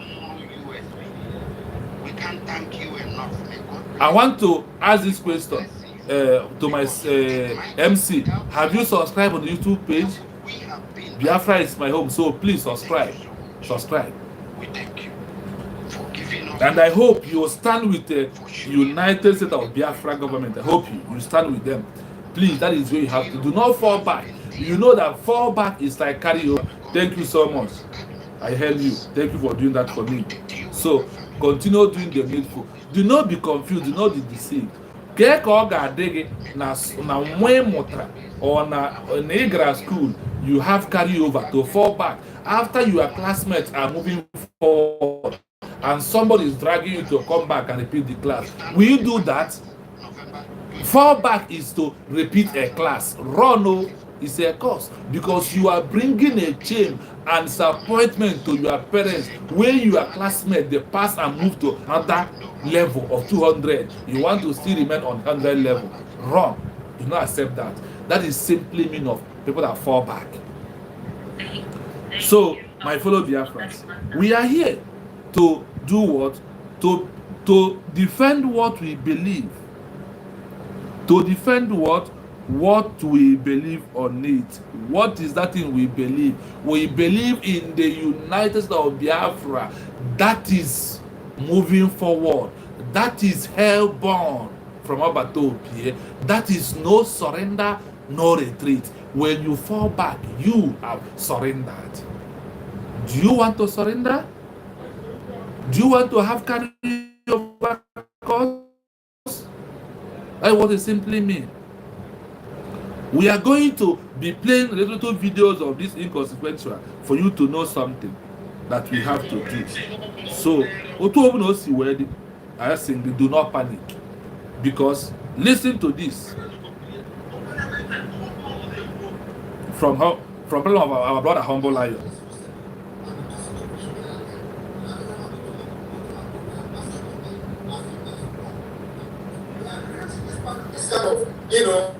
Creating this kind of sin to think that, oh, there is nothing in this government onye ọbata obi na-agwa okwu here Adadioramma ka ọ na-agwa na ọ na-create problem ka ha sị na enwere problem inside the government. Chika mere ike nke si na afia Adadioramma ọ bụ ya ka ọbata obi na-eme address no matter the voice of, I don't know. Okay, is he coming out? You continue to do that. The voice, is he coming out? Let me go back again. So let me know whether MC, you can tell me if if his voice. Listen to this. And these people, what they do is to gather in their small circle and be causing confusion here and there. That is always causing confusion. As if there is a war in the cabinet. They are creating this kind of, they're creating this kind of scene for people that are viewing them to think that, oh, there is nothing in this government, there is nothing wrong with anybody in this government. Somebody cautioned me yesterday that you are interrupting I don't know, and that is the right thing. She was talking and you are interrupting her. There's something you have there that cautioned you about me. When I'm talking, especially on the important outing, don't interrupt me. You continue to do that. Inuria? Ọbata obi gwara gị sị gị na nwaanyị ya bụ Adadioramma na Bioma ọ na-eme ka asị na enwere problem within the government. Now people outside they say, hey, they have a problem. Now you have to now. The same thing Adadioramma now ka ndị ha na-akpọ CRC, Conflict Resolution Committee, all the same thing ka na have make as in a problem inside the government. Why there is no problem? That is what Adadioramma is doing today. You can see. All blame is a query sending out with USB or Wapo.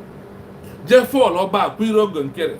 Today, author no la bru enemy of ogre na criticize here. Inu we kpọrọ gị video mgbe ọ na-ekwu na oge nkere na ọmụ ihe mere Holy Ghost. This is how she create problems everywhere. And she cannot stand one place. A woman kpọrọ na CIS eke ọgba na ibugharị gokwa. And look at the kind of people. Agbo bụ ihe nwere ire abụọ. Nkịta na-eme ọgbapụ ọrachara. These two animals are inside Adadioramma. These two animals' name are inside Adadioramma. Ọbata obi na-agwa ya gịnị? Ọbata obi na-agwa ya na ihe na-emebi create the problem here and there. Ọ bụ dị eziokwu. That is what you see here today happening again. Now, ndị a na-akpọ CRC, this Conflict Resolution Committee, ka m chọrọ ka ịghọta ọfụma. Nwanne na-enwekwa gọọmenti enwere ndị a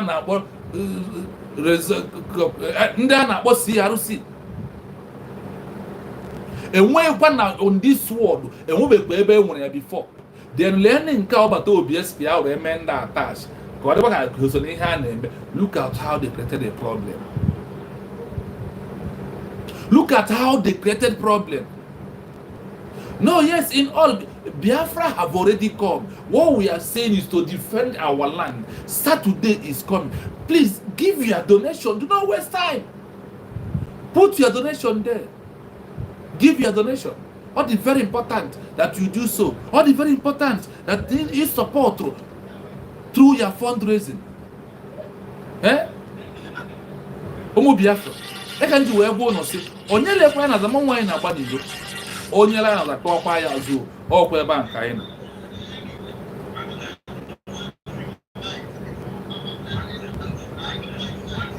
So, dịka o si wedin na mgbawa dịka ugbu a, achọrọ m ka ịghọta na enweghị ka Conflict Resolution Committee in any government. Nwanne onwege ebe na before in comment section. Biko, I stand to be corrected.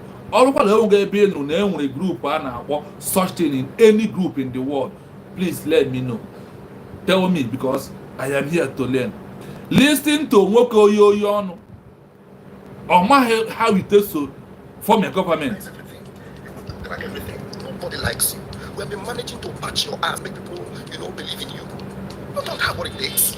I hope it's coming out. All we needed to do was for you to be there, and everybody will assist you to get the job done. I personally was surprised that you accepted the APN. I was surprised because I don't know what you're looking for. I don't know what you're looking for. Why did you shut Amobi down from going to Finland? Why did you try to stop Dr. Bryson Okoma from going to Finland? Why did you not go to Finland? Why did you stop or refuse to give update to Biafrans when we go to Finland and come back? Why did you refuse to? You don't even care for any update from PM's court case. Because you felt PM will remain in prison. You think I don't know that you have conspired to lie to Biafrans that PM is not stable? Why did you tell the people that PM is not fit? I hope the voice is coming out. The voice of Moke, Vaga, the stupid and the most idiotic human being in this movement. With you on the wing. That's why I was telling Biafrans that nothing like, His Excellency, only PM Samakeba has His Excellency. You know why I was saying that?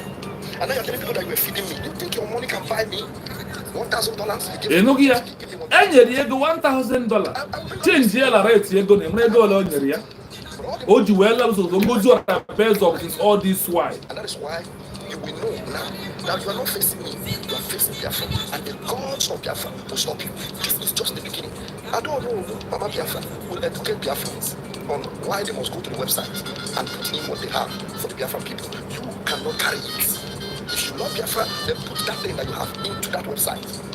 That website will no longer be in your control. The account will no longer be in your control. Cry to high heavens. If you like, joke. We don't care. The Lord have given up for Biafra. Now, let us narrate this idiot. I hope all had him very well on the comment section. I hope we all had him. Now listen. You see how they roll. Number one thing I want us to get from his mouth is that because of $1,000 he accepted, which that is more than that, Ogenkere give to him. Check Kiano. Madu 5 when he been a forest in here $200. Ego Madu 5 for okay an idiot. When a team no call now now fight against Ngozo because of ego. I told you there is nothing. Oh, Ngozo ego in the government. Obuno neke ego. Believe you me today. Organe trim. Achopta go me now. Mane party was na reason why many people become psychopaths. People like Adadioramma and the Chemaka jail. Ndina Habas. No one maka hana achonta eba hatu agesi were apium. How we ne trim diochi na ndi amampu. That is what Chiamaka Jere is doing. Because of money, he become a tank crier to the criminals. That is what he's doing. Because of I hope they know they are $1,000. Times ego nego today times $1,000. Emra how many millions say your potra? And your own yamro happy kunezio. And today, see, I don't know. Tell me the committee in Bridge on never not about to do with us. Tell me. What got the position I don't know. Okay, about to be except a coordinator or a Marabia town hall meeting. That was only also a vital position. I don't know which the government told you where Bruce here now. Call Gabia, it no BIAFRAS address. One narrow mekwa. In your mother, I'll be here, my home. Nda mahozo always say motu. We have more people watching. We still have 5 people like the program. Please like. It does not remove anything from you even listening to me. Because if you want to like, it will not make you to stop listening from me or go from the platform. Just touch the 3 dot today. There is a 3 dot on your phone. Please like it. Tina said, madness is all different level and the kind of vagabond. Vam.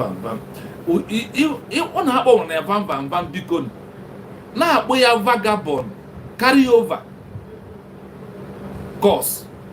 In fact, from today, aka Chiamaka carry over course. We will find a way to make it in a short terms and use where we represent the area. Onya abo onye carry over. Obuhi ibu oyo no ka na-ekwu. Obu na egbugbu ọnụ ha ka anu ezi $100. Mgbowa dị mma. Obu ya ka na-ekwu. No, ihe dị n'ime isi dị anọ. Ịmakwa ụzọ esi ekwu okwu nwere onwe. Mgbe ọ bata obi ya ka m na-ajụ question. Enwere vital post in the government enyere Adonowu. Enwere ụmụ Biafra We all hear Baba told the end here. A vital in the cabinet member. Where is the position of I don't know? Do you see that is same way Brona CRC Conflict Resolution Committee no way position the vital how we Baba told the end here. The same thing what I don't know. Today, these people that are coming together and those that doesn't have they have realized so okay Simon, so he did not give us a vital position. Let us deal with you. We will use our hand to grab it. Now, watch out what is going to play out this week. Check the position that they are going to fix themselves. When Obato Obie is with us here, why did Obato Obie did not give them that position they want to fix themselves into right now? That is another question. Because Obato Obie knows that they don't have anything to offer, because you cannot give what you don't have. Oge Nkere cannot give a car because he is not a mathematician. He don't a mechanic man for that matter, and also was a convict in US. What do you think he can offer you? How do you think he can give an account of the money coming in and one going out? Because now this is incoming, this is outgoing, this is outgoing. Ewe kwuosi na ego na aka enwe trabata nke a bụ nke prab otu aka isi ma esi emenu ya na o nwere akwụkwọ ya so he can ọmakwana gị agụ na onwe ya ọmajede in his entire life of Oge Nkere ego Oge Nkere furu because of okwu nwere onwe na account ya. For his entire life he has never seen it before. Because I nwere ihe be nye mmadụ ọjọọ enyere mụ nye onye ihe ahụ agba ya ara n'isi. So ego ahụ bara ya n'isi ya mere o ji echi amaka jere 1000 nke Chiamaka jere ekwetara chekizie mgbe onye ohi na onye asị bụ Chiamaka mepere sekọta na enye $1000 chekizie ego ya nyegwere ya from the fundraising na-emeta. Go and check. Ichekizie ọfụma ma Sonny Akwara awapụta bupụtezie ma ọ bụ Oge Nkere mepezie ọnya nwanne Emmanuel zuola ebe $5000 so from this movement no ji wee change apartment ebe obi no ji wee fia ọdịbazie ka mmadụ cheki ya ka ọ dị mgbe ọ bata obi enyi icheki ya ka ọ dị na icheki ya side of nti ya na oyi ọnụ ọ maka ọ na-ego mụ Biafra nti ya ji wee na-aza mana ka ọ dị ugbu a kemgbe 3-4 months ha afọ ozi ego ahụ rie ọ ya bụ ihe biwo ha ji wee gwa gị na Oge Nkere enweghị ihe ọma na ha just na-apatch his ass ya ka nji wee gwa gị na criteria for you to be a leader na Oge Nkere enweghị ya. You want me to count it again for you? If you followed me, you can put it on comment section so others will copy from there. I will say it again. There is 4 criteria you must have before you become a leader. Number 1, you must be well read. That is number 1. You must be educated human being, not educated morons like those who read in Nigeria. No, you must be well like man Simon. They go to school Hagaraba. This is number 1. You must be wealthy from your background, or you make yourself wealthy before coming to lead people. That is number 2. Then number 3, you must be a politician, top politician to the equal to the task of the level of position of the world, like Mazin Nandekan, Simon Eba. Then you must be outspoken. I ask this question, Tina or MC, did Oge Nkere has these 4 qualities? Tell me which one did Oge Nkere has that he will come and lead behind people? Oba do no we onwere ya ma obato obi ka jiwe gwa no obato obi e ma ihe na ojiwe je kwa emi as COS as second in command like Chike Doziem being second in command when Mazin Nandekano still in IPOB one Nigeria. Ask in the comment section, please help me. Correct me if you are making a mistake. Did Oge Nkere has these 4 qualities? It's my question. If Oge Nkere has any of the one, put it on comment. Let's see the one you think Oge Nkere has. Or if he doesn't have, put the comment that he doesn't have it. So others will know what we are doing here. Now, Chiamaka Jera after everybody know where the quality. Now na pass, she a pass. No $1,000 go be so conscience. Or also try again. Now, because for over 7 months, you know, na bra, you know, na kajo, you know, na asi, na mrachi eziokwu na tupu ya asi. Ebe Igbo eje to that boy ya ga-azọ. All of you will cry. One guy, please no get like you better blood. He get mention better blood on your own because now one not the call the one get one be ojo about like the same game. One na akuzi okwu igbo ogwu. One na-ekwu okwu general say all no one job anyone because the real Biafra people are children of Chukwu Okabiam. We believe in prayer. Ihe rules is all this why na ekpere ebe ogwa ego. Tina said no oge nkere is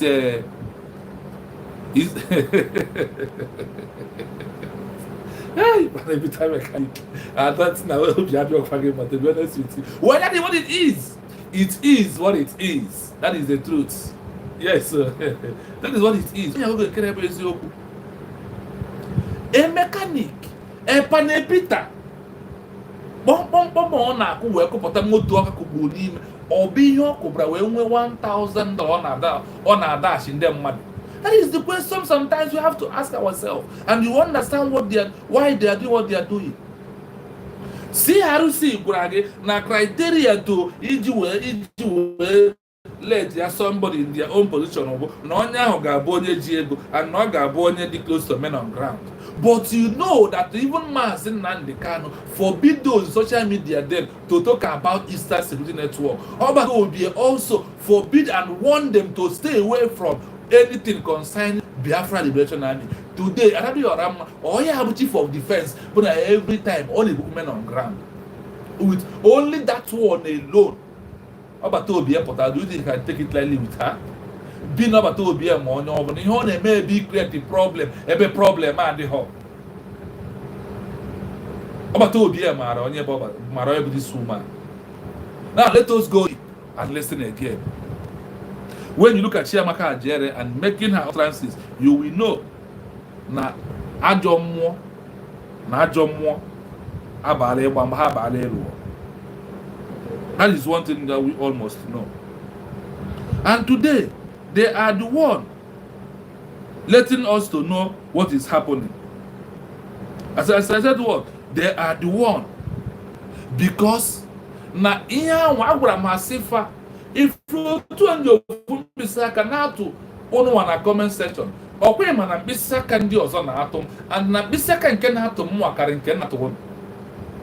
Yawa be in your home, well, or their techoria, or get or your face, we have a zoli over Hanaro. We shall watch them here. We shall be here, open our eyes to watch them drag themselves and disgrace themselves as they are open up more secrets. We are listening. The standard of the government is what we are running. We are not running fallback or carryover course in school. We are not doing that. So I want you to know that nothing like RCC in the world. Now that we are government, how could you keep people that are creating problem from us? That is why in the cabinet members, they voted it out. And they banish it. It's only when this individual find out what they are doing is when they start what they are doing. I want to play you a video to remind you something, which will ask ADADIORAOMMA to more explanation about what happened to Holy Ghost. And he said that it's not only Holy Ghost, that many commanders have been pied through Ogenke, not through Gozorabeze again. Ezioku can happen no matter what. Listen to this. And then today supposed to focus and FALLBACK and fall that Biafra is no longer a government in exile. That Biafra now is a nation. And the world should recognize that Biafra nation. I hope it's coming out. Remember, once a nation is being declared from exile, it is no longer a government. They buy this guy because at last his mind was drawing back to the real sense, to the truth. That is what ADADIORAOMMA and Chiamaka Ajere and Ogenkere buy this guy. It's a time to spread the news. Do you hear that? Because no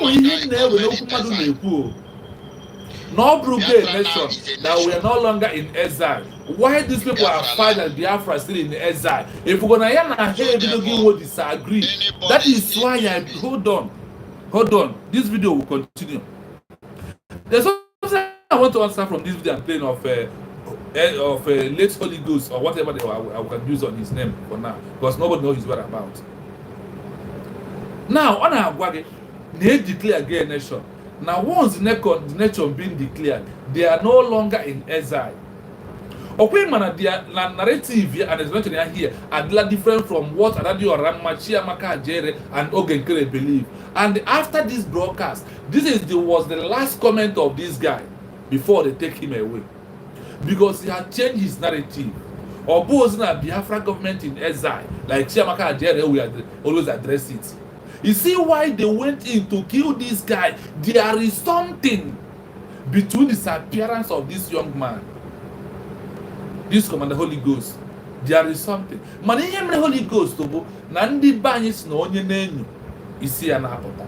Onye nenyo isi ya na-apụta. And ndi banyis again, no kuko gbachakata ekete ekpugide ya. Mgbe o bidoro ịdị na-eti isi ya na-ewepụta onwe ya n'ihe a na-eme ka nsogbu ya bịara ashamba. Hold on, I'm coming. Hold on. So let's listen to this video. The platform of government in exile should exist from there. Okay. It is no longer government in exile because it has been declared. It is a nation. The United States of Biafra nation. We are here this evening to educate those of you who are ignorant about what you're supposed to do at this time. He is educating Ogenkere and Chiamaka Ajere, and that is why they abide him. No Brugge nation, they declare again, no Brugge nation. That is why I told you, no Jukweje have wanted recognition before they declare independence of Biafra. The same thing today. After this place, that's why they are choba. Because now, all what have go in Kebezio. And we can see of Biafra see where we are known. They declare go that we cannot go back and still remain in exile. Is it not what we are fighting today? Is that what we're letting out of everybody to know? This is the truth. And this is the one thing that you all must know. What is that we all must know? Biafra government in exile, Bridge cabinet members again. Nanya aga figure that stage. Never no buabo na United States of Biafra. Oh, yeah, call Abraham. No, you had you buy the guy. You had you a boy. Another man like is you no Hano Ogenkere Commander Holy Ghost. So this is the gospel truth that we all must know. Anybody who refuses to understand this truth, don't just close it. I will do the needful. So this is the truth how to able this young man. We will continue playing this video to you because this video will remind you something. Why they buy Commander Holy Ghost. So my fellow Biafran people, honestly, we are going to hear a lot of things that are coming out. They will use their hand. I can see Abago Hono. I can see Abana Hono. Imagine kind of person, and I can see Ndina Gaba Hon. I can see Ndino nke United States of Biafra again Abala Hon. I can see FALLBACK, carry over cost, or Banahanon. I can see Ndi and the Zamuda. Elrulia had the head repeat a class. I can see her open and you could not even have repeat the class. Brahon. You be equal as one Biafra. Yeah, because Gabriel Nobi. A question kitchen for your motu because not the very important in a area. Because Neymar again, Waka, equal and Kebezio, where Brunian on Ezio, not very important. I can't give no, by no, now how will Jaka not to poor one half for. Anyị nwa anọ na gịnị anyị nwa anọ na ngere anyị grecha anyị abịa kọwara gị ịghọta ya ka nji oge sị gị n'okwu nwere onwe aka ọ dị ugbu a biko etekwa na platform ọbụla edo ọga anyị ha na-eme ebe ahụ chọba platform Kai Report chọba Humble Lion chọba Exodus chọba Biafra is my home chọba Ada Simon Chọba Ezekosi na son official ihe a bụ ndị eziokwu ịga na okwu eziokwu a n'ọnụ ha. These are very important. So I want to thank you all. We are going to end it up here as we are going to come back again. Maybe in the next 2 to 3 hours or late night, we will be back again on this platform. So be here with us. You don't run away. So I want to thank you as we move. We must continue to say the truth and stand on this truth. Thank you so much. Airborne, my people. No surrender, no retreat. That is what we need to do today. The truth are coming out gradually. Thank you so much for being here.